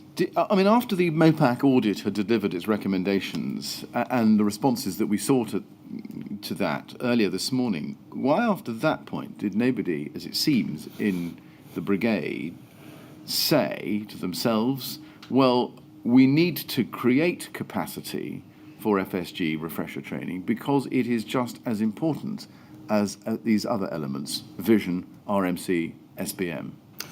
I think had we'd gone live with Vision as planned in early 2014 and then picked up the RMC SBM function and trained on that, then we would have had space and the capacity to deliver other training.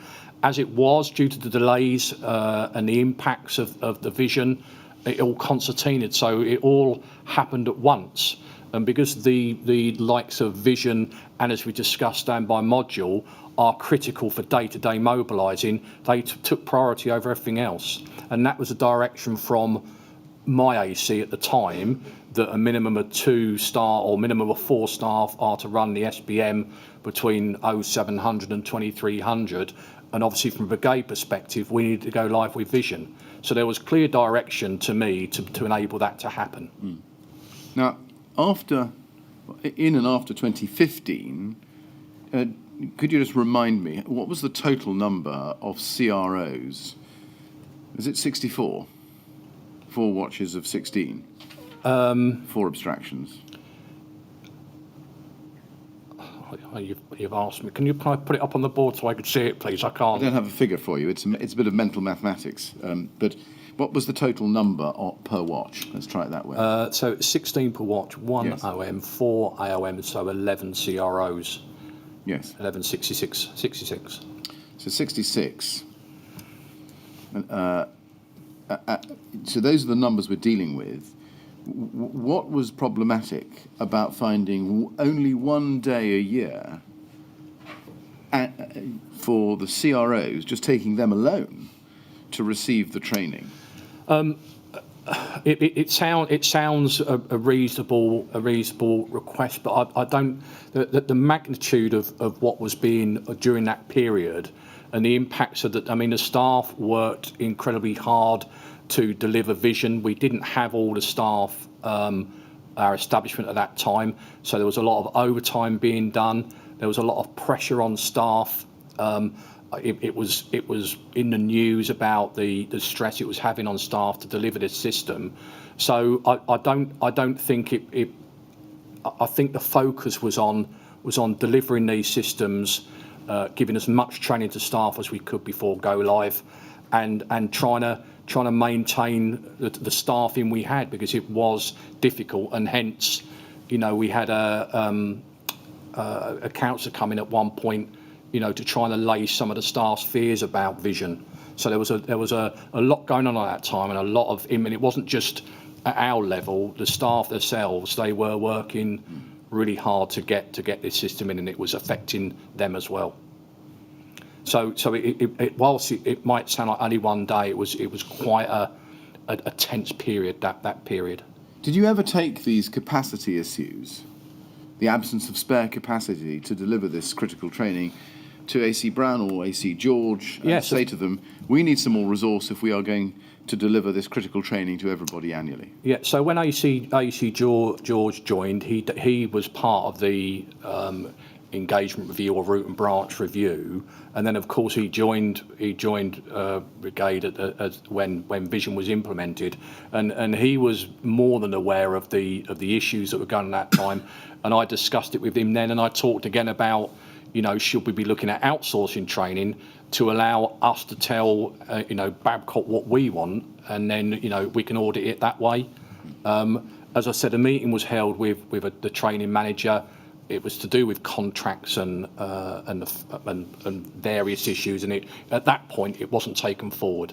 Well, we'll come and see AC George's root and branch review in just a moment. Okay. Before I ask you about that, it's right, isn't it, that from September 2013 to March 2013 to 2016, you attended a number of meetings of the ODCB, the Operational Directorates Coordination Board, didn't you? I attended a couple, yeah. Yes, in fact, I think we have 4 that Okay. you attended in total. Did you ever consider raising the resource or capacity problems affecting the completion of FSG refresher training at any of those meetings? No. Why is that? I don't know at the time. Were they not pressing enough in your mind? Yes, of course they were pressing. I just don't. I recall the ODCB, but it was very much an operationally focused event, and I don't remember having too much to say or being asked to comment. There were some control updates, I believe, on one or two occasions. Now let's look at the George Review. This is at LFB 3032824.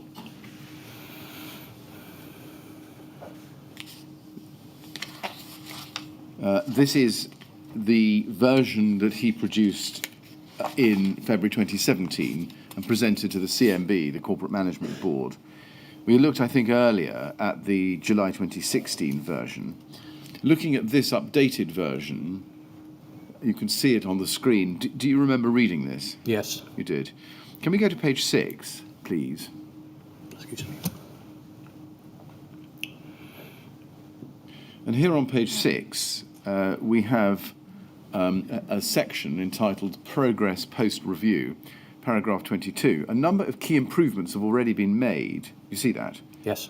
And at the third bullet point, it says additional familiarisation training to all staff on NCC and fire survival guidance.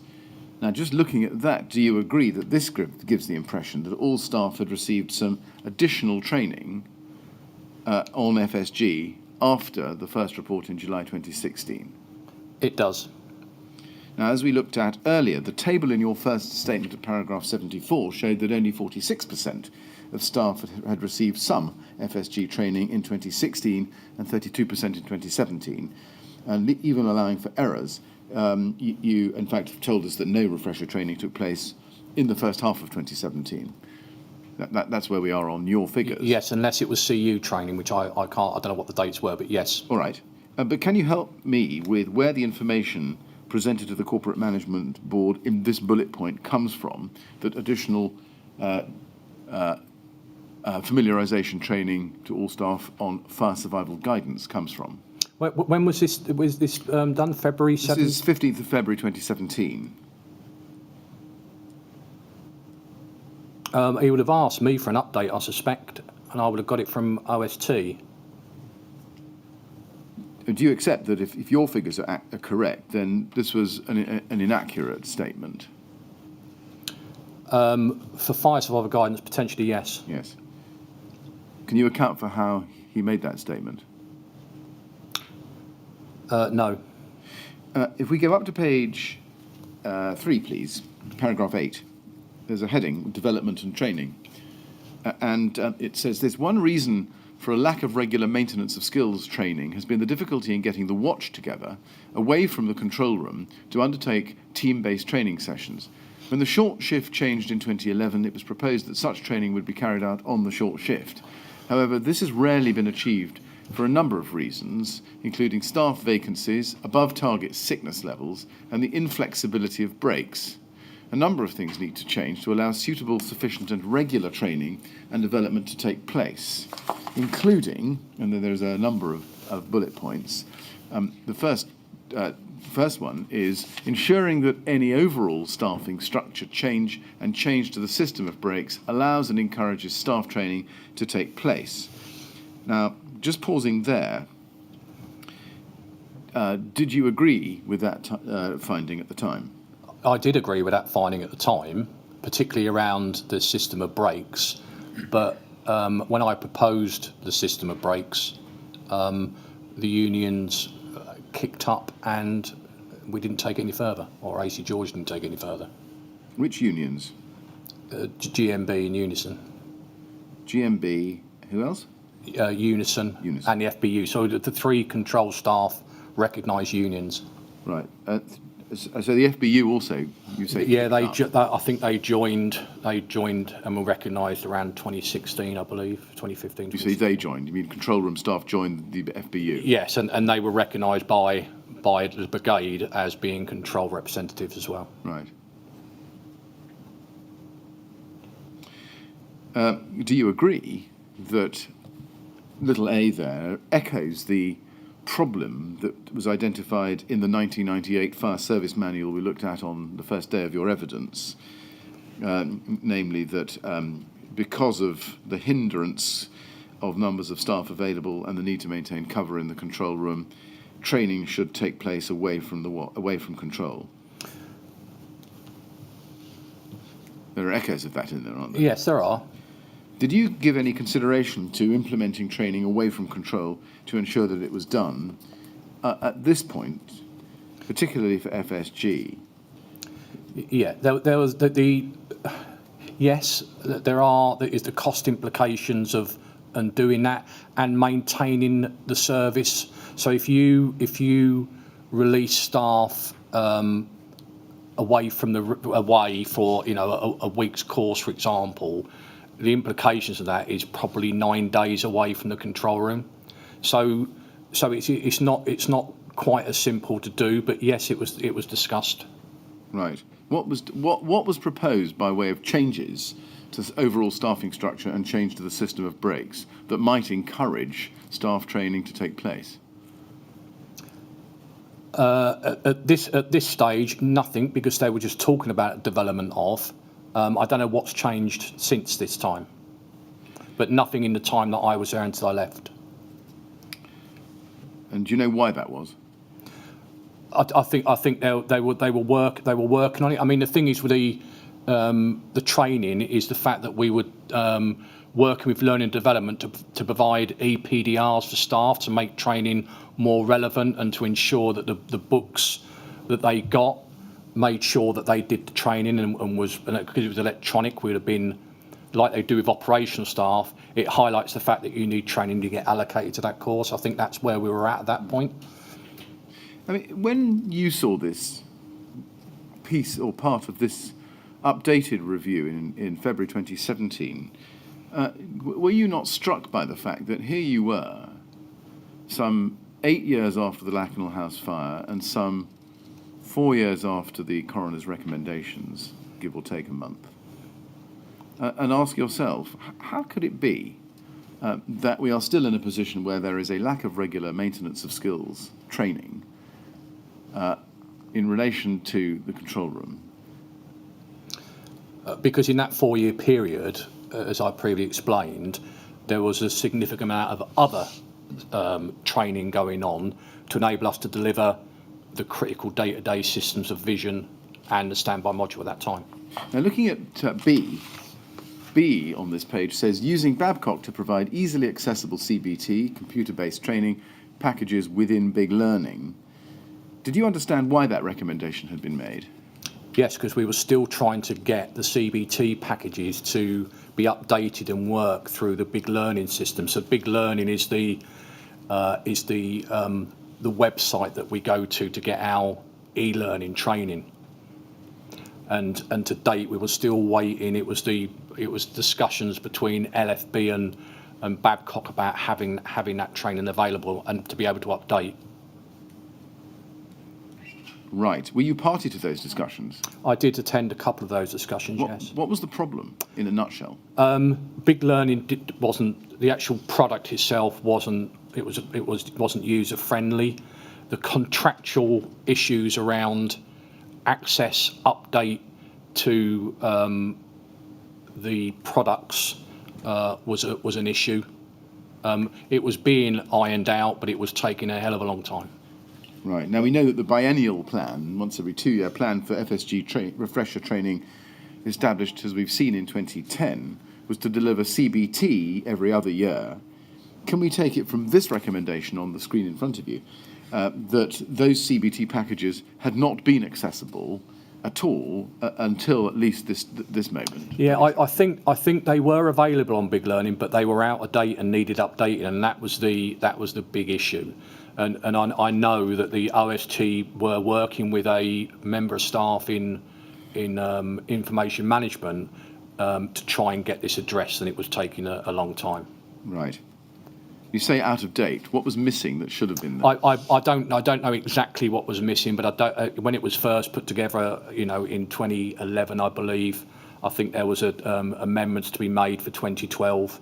But I can't be specific on what that was. Well, let's look at that in a little bit more detail then. And I'd like specifically to look at the CBT packages that were created as part of the refresher training on FSG. Can we go to your second witness statement, please, at page 12? And you say here, at paragraph 61, in answer to the question, please set out who was responsible for formulating the CBT package, whether such a package was created, and if so, please exhibit a copy of the training. If it was not created, please explain why. And you say, and we've seen this, I think, before, I understand that AO and Christine Sharp developed and created a CBT package with control in 2011, which was sent to LFB training. In 2012, training was outsourced to Babcock, who acquired the rights to the package. After outsourcing, control personnel could only access the CBT packages in a read-only format, meaning that we were unable to update the materials. Please refer to the CBT packages at Exhibit 26 and 11, or 211, obtained from the LFB. When these packages were developed, was it the intention that they would replace the PowerPoint presentations that had been used as a temporary stopgap measure, I think, in 2011? Yes. So yes. Yes. Did you do anything to try to overcome the fact that the CBT packages were in read-only format after Babcock became involved in April 2012? Yes. What did you do? As I said, we were speaking to information management in headquarters, who was liaising with the Babcock contracts about getting it released so we can update it. But there were, contractual issues, system issues, and it never transpired that we got access until later on. Right. Now, those efforts that you've just described, did they start in April or shortly after April 2012 once Babcock became involved? It must have been around that time. I'm not quite sure. And they persisted right through until, as we've seen, at least February 2017. I certainly know that Christine Sharp, before she left, was certainly on it all the time. Mm. But to know, you never reached a final. No, and as part of the conversations with AC George and Learning Development, one of the aspects of not outsourcing was the fact that they'll get these packages released to us, which we've been asking for since 2012. So when you say one of the aspects of not outsourcing, was so when I asked again AC George if we could outsource training to give us the same provision as operational staff, and due to contracts and costs and things, I mentioned about the CBT packages, and they said that they were getting released for us. That was Learning Development, the training manager. Right. I'm getting the sense from your evidence, and tell me if this is unfair, that you couldn't outsource because of Babcock, and part of the problem was with Babcock on the CBT package. No. So originally in 2012, when LFB were going to outsource training, they put the contract together but omitted control. So at that point, I asked that control be included. It wasn't included. So at that point, we lost the access to the CBT packages, which once come under learning and development with LFB. Yes. And at that point, we only had read-only format. And never got resolved. I don't know whether it's been dealt with now. I would like to think it has been, but I don't know. Right, but in your time, to your knowledge, It wasn't resolved. no. Now, can we go back to your first witness statement, please, at page 29? Now, we've seen this already, but just want to remind you of what you say there. Paragraph 78.2 and 78.3, 78.3 in particular, you, in summary, say that these CBT packages were not available in 2016, and then you explain there what was available in 2016. If we go back to 78.2, I think we need to see that as well. What you say there is that in 2015 and 2016, again, while the training envisaged by the board was not undertaken, the training spreadsheet indicates that 46% staff assisted with command unit FSG training in relation to policy note 90. And you give a little bit more detail about that. And then you talk about the command unit training. And then if we go to the top of page 29,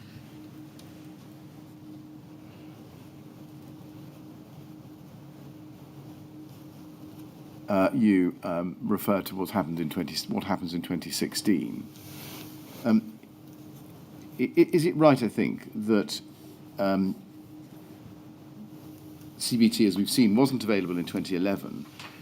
Did you take any steps in 2013 and 15, which were the CBT years, to find out if the CBT packages were available to be delivered as part of the training? Yes, it was an ongoing issue with the CBT, as I've said, and up to the point that Christine Sharp, who was the liaison at that point, because she created the package in the first place, persevered to try and get those sorted out. So, it didn't actually stop from 2012. Right. She continued to try and get access to those CBTs. Right.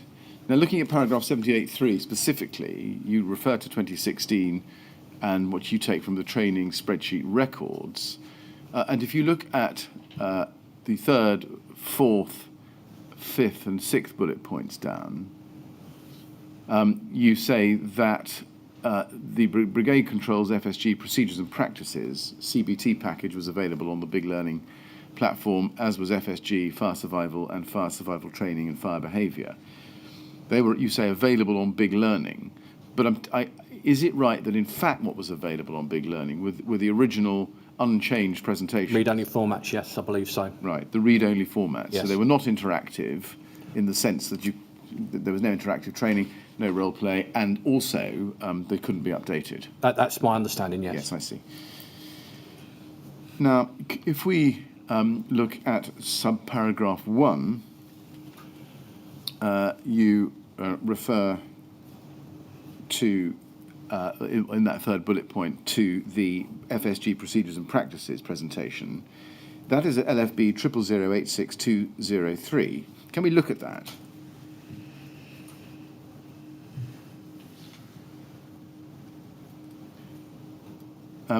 That's the first page of the slide. If we go to page 5 in that, it refers to a senior officer's package. You see that? Awareness of Brigade Controls, FSG Procedures and Practices, senior officers or senior officer package. Mm-hmm. And then on page 6 it says this. This e-learning module provides guidance for station managers and above. It accompanies the watch training package, which is focused on operational staff at watch manager level and below. You are also able to access this module through Big Learning. Do you agree that this was not a package of training designed for control room staff? That's self-evident. Yes. Yeah. Do you know whether any control room staff were accessing this, according to the records you found? Not that I'm aware of. Were they even told to access it? No. No. Now, in SOM Smith's witness statement, I'll just show you this. This is at LFB 00121219, page 24, paragraph 62. She says,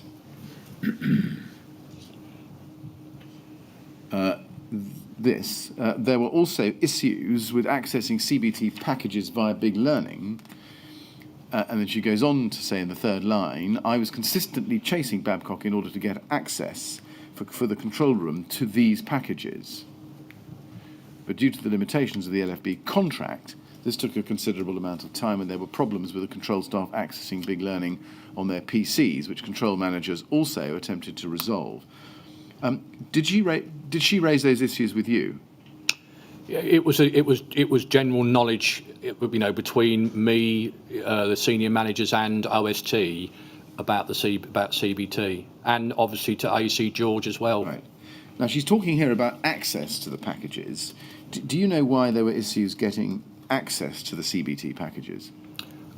System problems. I know Big Learning had a problem at one point, but I don't know exactly at that time what they were. So this isn't simply an ability to reconfigure them or update them. This is actually a problem getting CROs to get onto the system. Yeah, I think that was the big. I know part of the year or part of the time, and it wasn't just control staff. I think it was brigade wide. The Big Learning platform wasn't working properly. When was that? Do you remember? I don't remember exactly. I remember an email from information management, and I can't recall the guy's name, but he was saying that there is a brigade-wide problem. Right. Do you remember whether it was 2015 during the vision problems, as it were, or whether it was before or after that? I really don't know, so I can't remember. But I knew it was there though.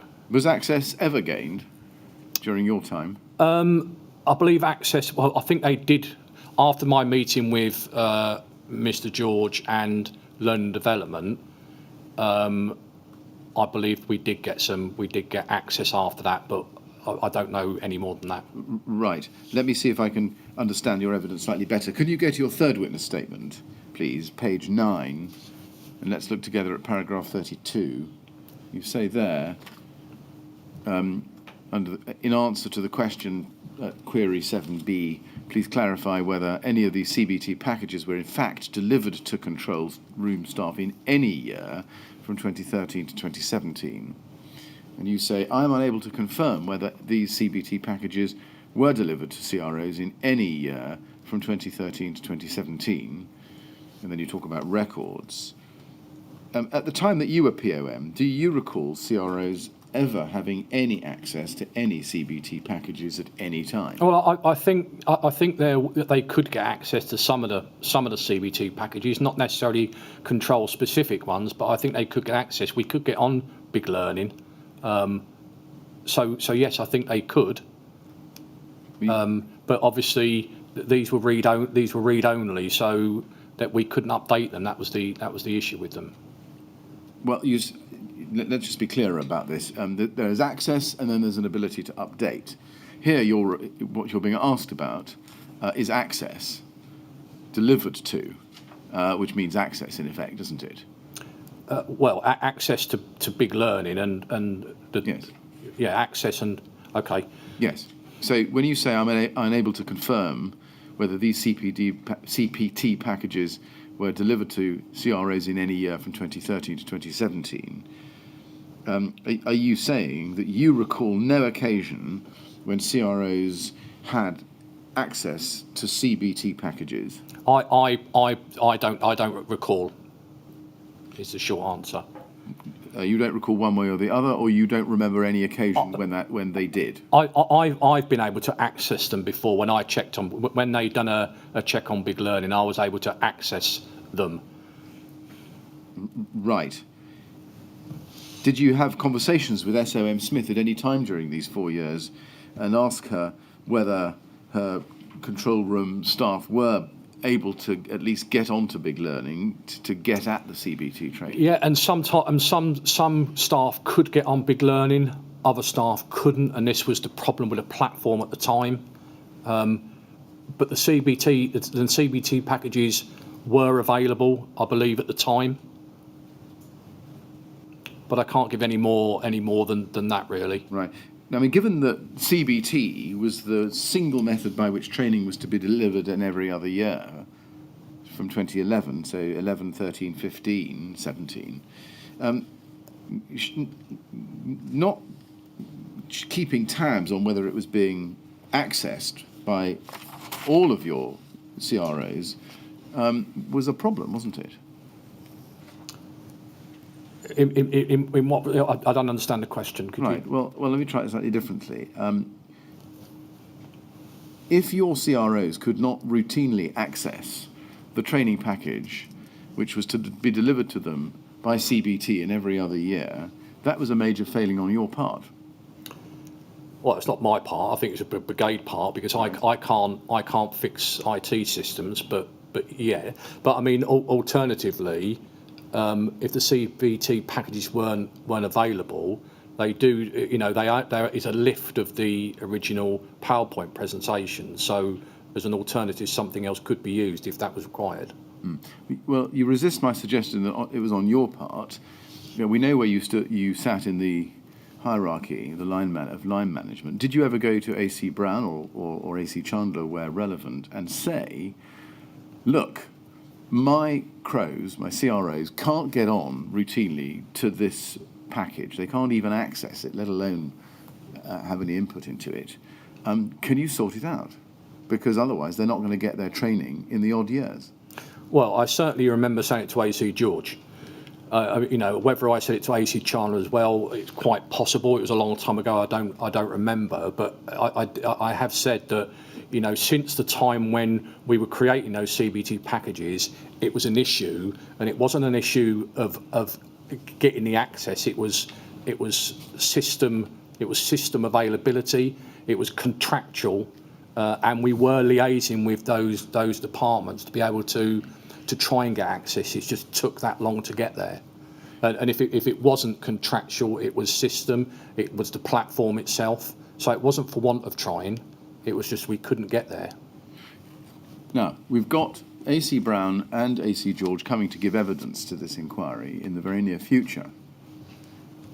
Can we proceed on the basis, with both of those officers, that you brought to their attention in every year from 2013 through to 2017 the fact that your control room officers could not routinely, regularly and reliably access the CBT packages on Big Learning, and that meant that their refresher training in the odd years was not available or not routinely available?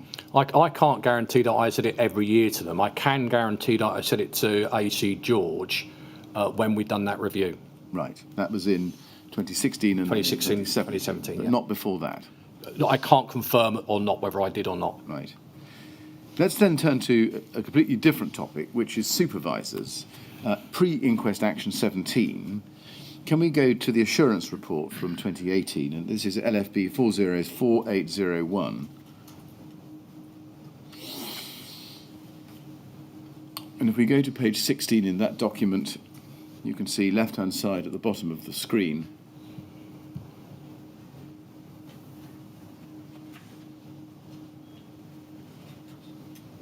Page 16.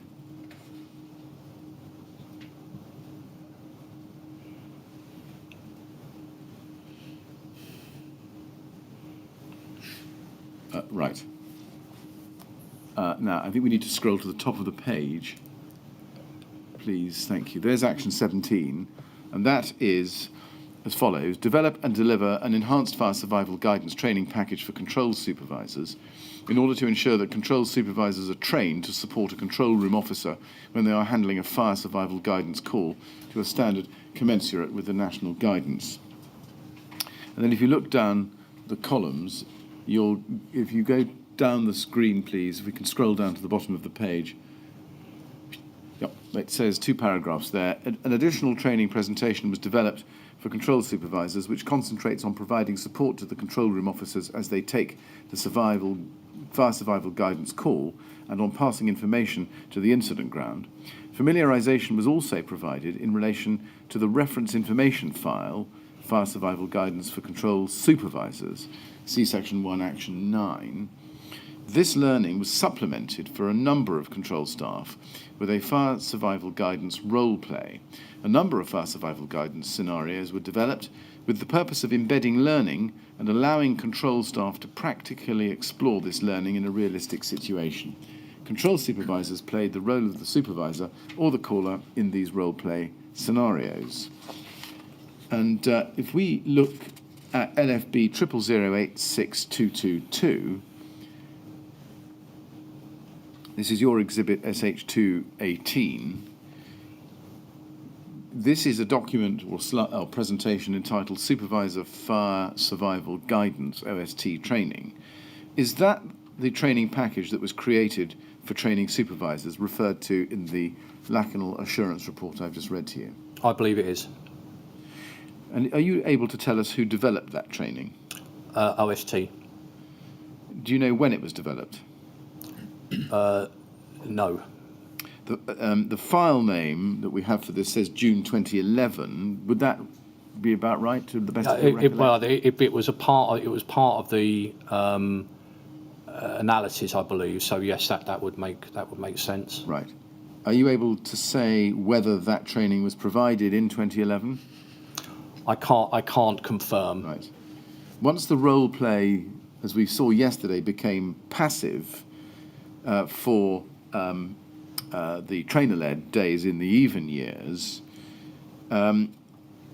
is it right that control supervisors couldn't play the role of supervisor when a control room operator received an FSG call? Yes, I suppose that's the case, but I don't know how they did the role play for the supervisor training. So they could have done a recording, or they could have gone through a scenario, and then the supervisor could talk about what they would do based on the supervisor riff. Right.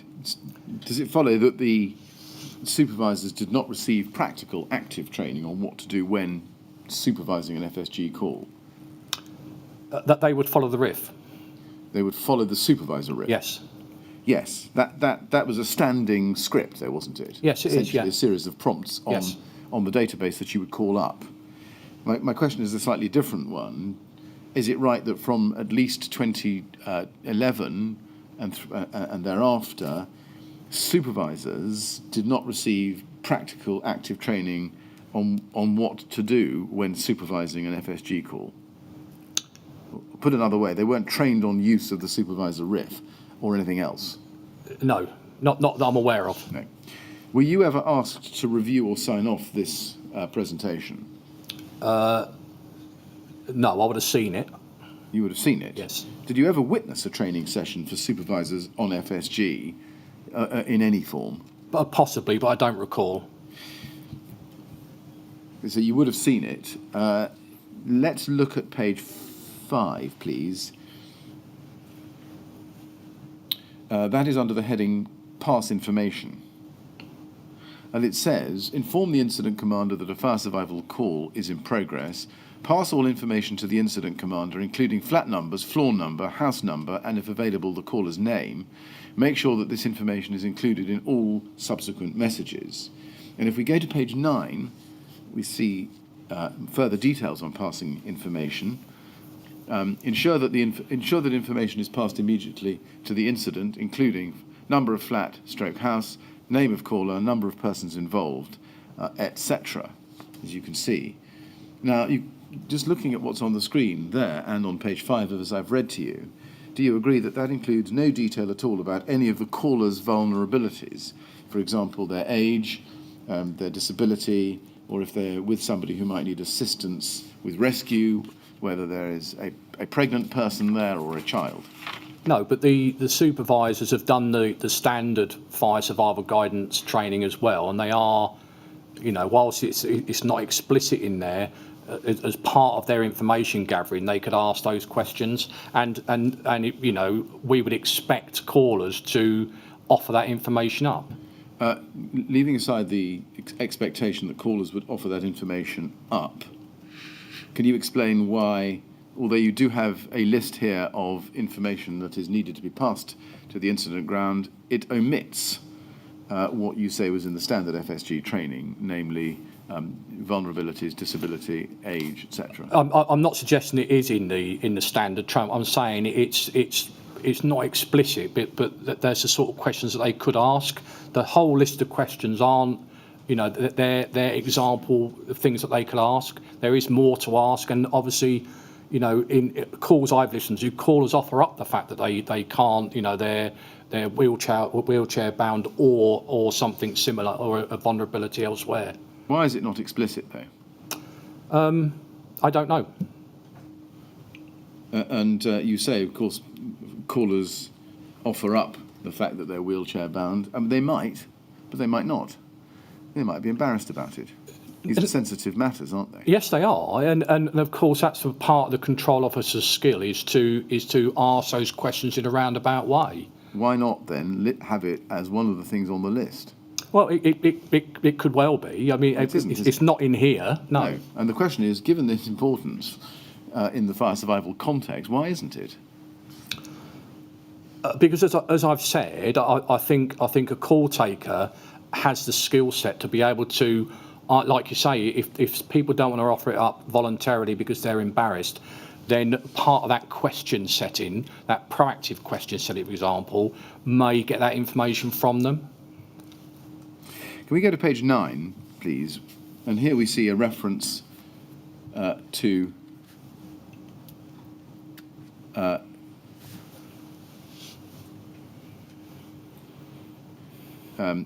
here we see a reference to placing all unrelated calls. I'm so sorry. Page 13. Can we go to page 13, please?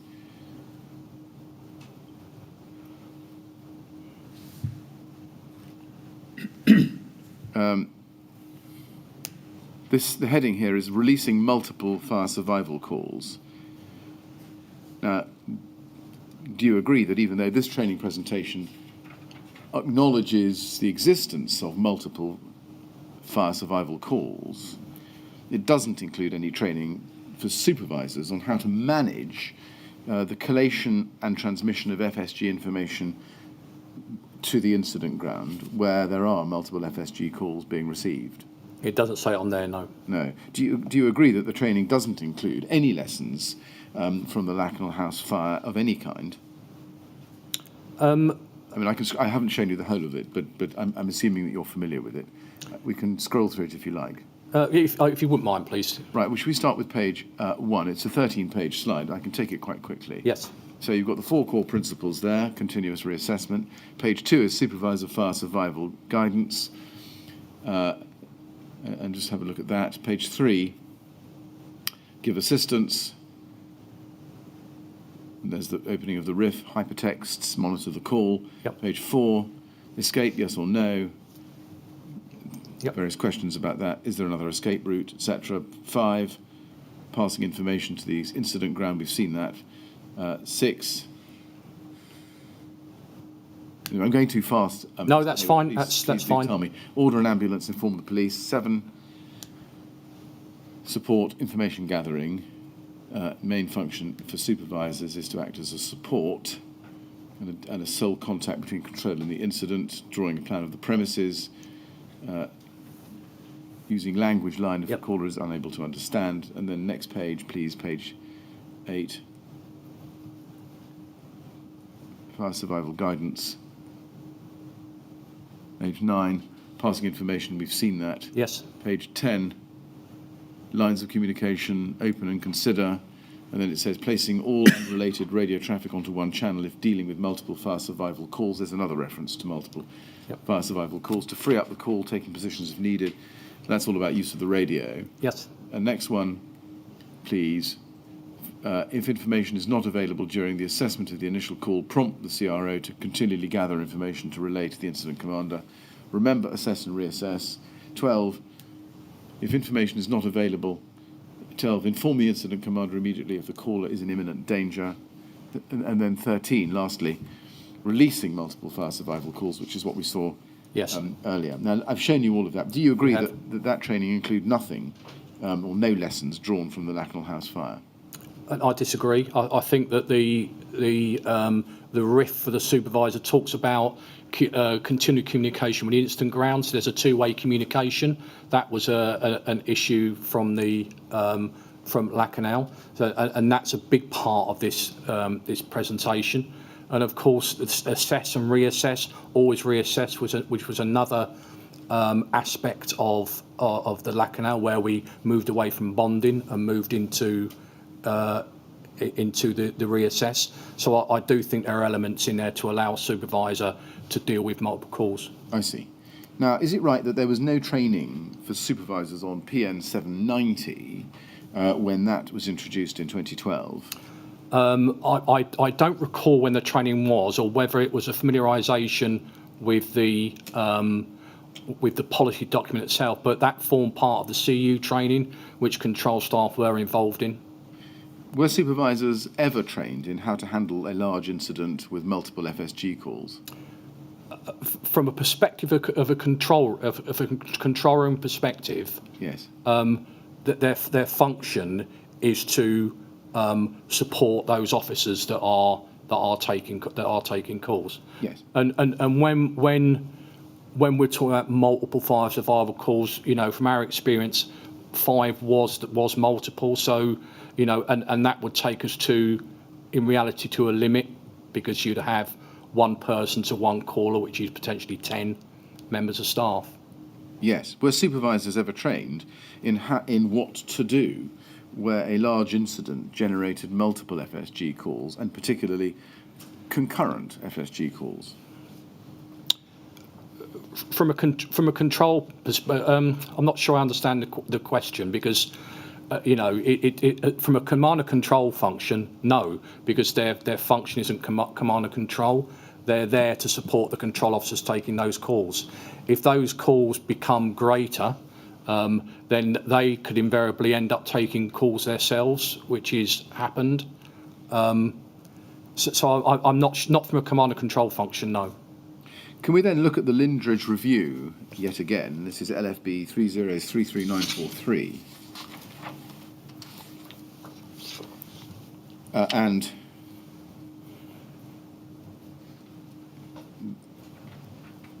this is, I believe, the final version of this is the one which does not have the Brown and Dexter comments we saw earlier this morning. Okay. And if we go to page 6, it says this in relation to Action 17. Enhanced FSG training for control managers. And then it says, the enhanced training is run in full for newly promoted assistant operations managers, AOMs, and has not been applied to existing staff. This was first run in spring 2012, when 3 new officers started to perform the AOM role. The control room managers are seeking ways to apply the enhancements to existing AOMs according to individual training needs. The Minerva course mentioned in the action log is not shown on the training template, and there is no evidence of AOMs attending Minerva sessions in their control room role. And if we go to page 15 of this document, we jump ahead to that, you'll see under Action 17, which starts on the previous page, in fact, on page 14, but on page 15, it says at the very bottom, at the very top, it says the senior operations managers have been tasked with applying this training to existing AOMs based on individual training needs analyses. Do you know why the training wasn't being run for existing staff when it was introduced in spring 2012? So just for clarity, going back to the point there, it says FSG control manager. That's a bit of a. It wasn't the case. The FSG training for supervisors was the RIF, the additional RIF to enable supervisors to support control staff. The control manager training that we introduced was a general development opportunity for newly promoted AOMs, which included a leadership course, and it included a number of modules in control, including the FRS supervisor RIF training and a number of other elements when working at the back of the room to give them development where we hadn't seen development before. So we introduced that at that time, and of course as time moved on, that's moved through learning development now, and that training, I assume, has been enhanced as all trainers have. But it was that the fact was, and I think I talked about this on my first day, that control staff do a new entrance course and then they're promoted on assessment and they don't get there's no formulated training for them. So we introduced this one for AOMs to give them some form of management training to enable to manage staff and obviously the functions at the back of the room as supervisors. So the two, it's not FSG supervisor or manager training, it is just development training for newly promoted AOMs. And the reason why, going back to your question, sir, on the reason why it wasn't given to existing, we suggested that they all do it. There was kickback in the fact that a lot of those AOMs have been doing the job for 20 plus years, and the OMs on the watch would assess those AOMs and tailor the training if they required it to enable them to get up to speed. Well, can we just, so I can understand that evidence, go back a page, please, to the beginning of Action Reference 17. And at the foot of page 14, the expected outcome, entry on action log, enhanced training for control supervisors, as you can see. And then it goes on below that. Expected outcome, control supervisors should be trained to support a control room operator when they are handling a FSG call to a standard commensurate with the national guidance. So that was the outcome of this training. And the review process findings then continue. This action required a 2-week package to be developed for AOMs, and it goes on and mentions the 5-day foundational leadership course. Whilst this course description meets the requirements of the action, it has only been applied to newly or temporarily promoted AOMs. The senior operations managers have been tasked with applying this training to existing AOMs based on individual training needs analyses. So the outcome was very clearly and directed, signposted at FSG calls, wasn't it? It was, but the actual, can you just go, or the review process findings doesn't meet that. I think the issue that I think there was confusion in FSG supervisor training and AOM development training. I think there was a misunderstanding. So we did do that RIF supervisor training to give supervisors additional training when supporting a control officer taking an FSG call. And we also developed a AOM development program to give AOMs a better opportunity to be able to use their supervisory skills and to give them a little bit more training in the functions at the back of the room. I follow the distinction you're making. Turning to the first limb of that, RIF supervisor training to give supervisors additional training, was that given to existing staff, at least from 2010? That would be limited to all AOM, all supervisors. But on a regular basis, or only at the point of promotion? No, all AOMs would have got that if they, because there'd have been CROs before that, so they had CRO training. But one of the modules in that supervisor training would have been the FSG RIF supervisor training. Yes, my question is simply that once they became an AOM and above, did they get supervisor training based on that RIF regularly? By way of refresher training? No, they had refresher training, yes. And of course that RIF is available to them on the system at all times that they can refer to. Now let's see if we can pin this down in time terms. Can we go please to LFB 001 22840? This is an email we looked at earlier from early February 2013 during the inquest. You'll remember it from yesterday. And if we go to page 3, this is the email from you of the 6th of February 2013 to Chris Sharp, Nicola O'Shea and Vic Bagnall, with all the red writing on it. Yes. If you look at the second paragraph over on page 4, you ask a question. Can you let me know what the new supervisor training consists of, what elements the substantive supervisors will already have covered, and give a bit more detail why it isn't given to all supervisors as a matter of course, or whether it's something that you think we should do? And the response from Nikki O'Shea in red is, most supervisor training is on watch when gaining experience in this role. We can provide specific lessons such as mass decon on request. Currently there are training packages available to all control staff covering specific lessons which are all up to date. We can provide the supervisor course TNA, copy attached, which outlines the areas supervisors should be concentrating on. However, we cannot monitor their progress. OMs are responsible for signing off the different elements. We agree that all supervisors should be given development in this role, but this would have to be done on watch with assistance from trainers for lesson-based training. Now, I confess to you that I find that a little difficult to follow. Are you able to explain in simple terms to me what she was saying? Yes. Can I just have a quick read through again, and I will respond? Please do.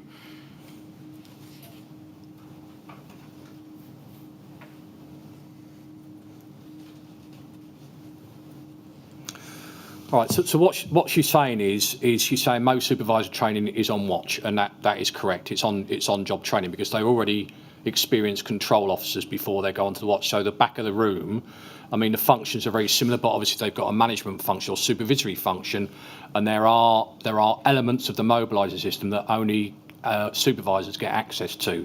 So what she's saying is that right. We can provide specific lessons such as mass decon, mass decontamination. So they have got training modules which deal with mass decontamination, CBRNE, MTFA, which they can do as a trainer-led or assistance from trainers. So and what she's saying there is it's obviously down to OMs to assess whether their AOMs are ready to be promoted, or CROs to be promoted to AOMs, or for AOMs to be confirmed as AOMs after their training. Right. She's not saying, or is she saying, that there was as yet no supervisory training in place at all at that time? No. She's just given an overview of where we are at that training. But the defects here are, I think, is this right, that it was on watch training and that there was no way of monitoring the progress? Yes. So originally, like I said, a CRO would get promoted to AOM, and they would go to the back of the room and they would just learn on the job. It was really the management training that I was concerned with. They had no management training, which is why, and that there is no control leadership course. So we jumped on an operational leadership course, which we got access to, that staff can go and do that 5 days. But there are a number of modules which could be trainer-led to assist those, to give them what they need to be supervisors. I see. So in a nutshell, there was training, but it was left up to the supervisors to do on watch. They weren't monitored, and they needed development.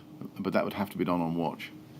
No, that's not what I'm saying is. What's being said is that that's what she's writing there. But in reality, we devised, because of the fact that there was no development opportunity for a CRO to AOM, or AOM to OM for that matter. We introduced this program of a week's leadership and these modules to enable supervisors to get up to speed and be more informed. One of those modules included the FSG supervisor course. TNA, just for our benefit, is training needs analysis. Training needs analysis, yes. And can we look then at LFB 28904? LFB 28904. This is an email from SOM Vic Bagnall to all operations managers, senior managers, the OST, and two, I think, LFB colleagues, Chris Bobby and Robin Hannon, dated the 20th of March 2013, re-supervisor training. And it starts, operations managers, that's the address. Supervisors training needs analysis. One of the outcomes from the Brigade's internal investigations into the Lacanal incident is that a requirement be placed upon supervisory staff in the control room to undertake a training needs analysis, TNA, and consequently any required training to ensure that all supervisory staff at OM and AOM level are trained in all of the areas specified in the TNA. This is an explicit instruction from principal managers. Operations managers are to discuss and complete the attached TNA document with each of their supervisory officers, whether those staff are temporarily promoted or substantive in their role. Operations managers should also complete a TNA document for themselves. A copy of the completed TNA form for each member of staff is to be saved at the following location, supervisor TNAs, so that staff's progress through their TNA can be monitored managerially. The TNA will determine the level of proficiency of each relevant member of staff against every element of the supervisor's course, see attached, and note whether they have previously received any training in that area and whether any further training is required. If no training has been received or skill levels are such that retraining is required, then that training is to be arranged as a matter of urgency.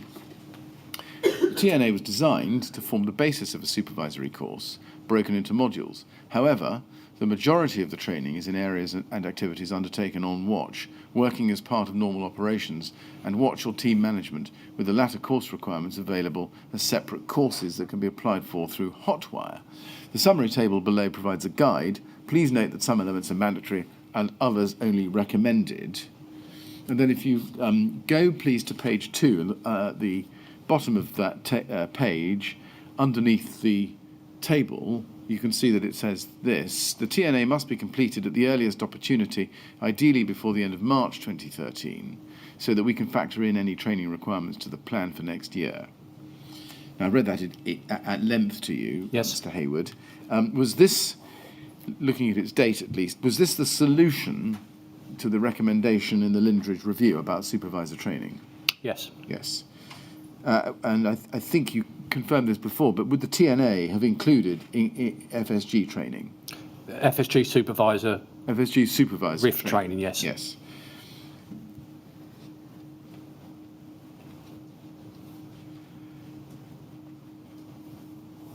And then if we go to LFB 000500392, please, following the story further into 2013, this is a meeting of the LFEPA, Joint Committee for Control Staff, JCC, minutes of a meeting Monday, 8th of April 2013, 10:30, Union Street, and you can see that among those present was you. Yes? Yes. And Richard Chandler. Can you explain the purpose of this committee? Yeah, it's a monthly union meeting between management and GMB in unison at this point, because FBU hadn't joined at that then. I see. And you've got Jack Adams Benito, who's HR, and Dermot Green was the joint sec for management. Right, they're from Brigade. They're Brigade, yeah. And on the staff side, Chris Moore was an AOM. He's the joint secretary for GMB. Celia Weller was a control officer, and Paul Reel was an AOM as well. Yes. And that's, as it were, the union side? Yes. I see. Now, on page 2 of the minutes, we can see this. You have to follow it through a little bit, but there's a heading, Fire Survival Guidance Brigade, as item 2. Do you see? And it looks as if it's a sort of script. It's not really a script, but a non-verbatim note of what was said. And you can see that members of the staff side raised the issue of the TNA being implemented as a result of the Lacknell incident. Is that a fair summary? Yes. And then the Brigade say that the purpose of the TNA was to identify if training has taken place, and if not, to ensure that training was arranged.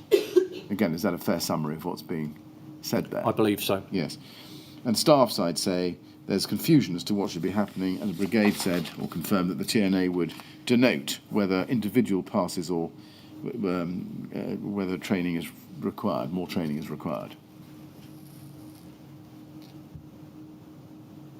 I think that's the last word under that section.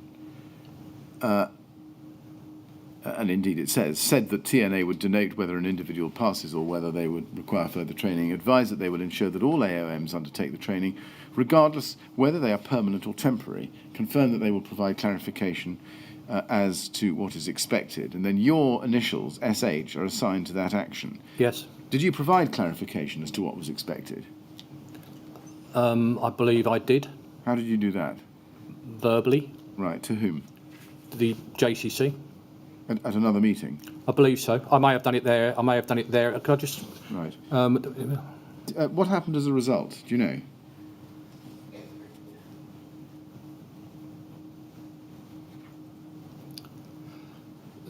So the outcome of this is the training plan for the supervisory course. Well, let me try it this way. Did supervisors submit the TNAs as contemplated? I believe so, yes. And was further training for supervisors identified as a result of that process? Was Was further training for supervisors identified as part of that? Yes, all new AOMs and those that were promoted after that time. And was FSG training rolled out to existing operations managers as part of this training? Well, one of those modules was the FSG supervisors training. Right. That's the only supervisor training for fire survival guidance that there is for supervisors. And was that rolled out universally so that every AOM or OM received such training? All AOMs received the FSG supervisor RIF training. This is whilst it's under fire survival guidance, I think it was on one of the outcomes of the Lacknow inquiry, and when I go through before, where I think there's confusion between the FSG supervisor RIF and the development manager training for AOMs.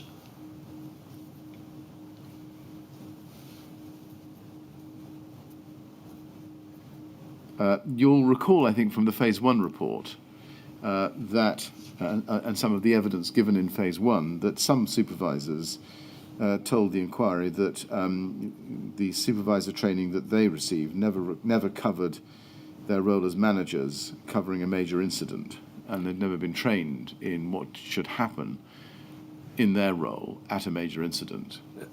No, as a command and control, there was no training delivered. I've received no training on what happens on a major incident because it's a command and control function, and control and not a command and control department where we service deliver the command and control. So I don't think anybody from me downwards has been trained in how to deal with a major incident in a control. Right. Well, we may need to revisit that line after the break. Mr. Chairman, Yes. It's a couple of minutes before 1 o'clock. I'm very nearly at the end of my questions, I should say, but I do have a little bit more to go. So Would I it be would sensible to break now? This is an appropriate moment to break, subject to Yes. following up on that last question. All right, thank you very much. Well, I think this is a sensible time to stop for lunch, Mr. Hayward. Thank you. So we'll break now. We'll come back, please, at 2 o'clock. And as before, please don't talk to anyone about your evidence Yes, sir. while you're out. Thank you. All right, thank you very much. Thank you.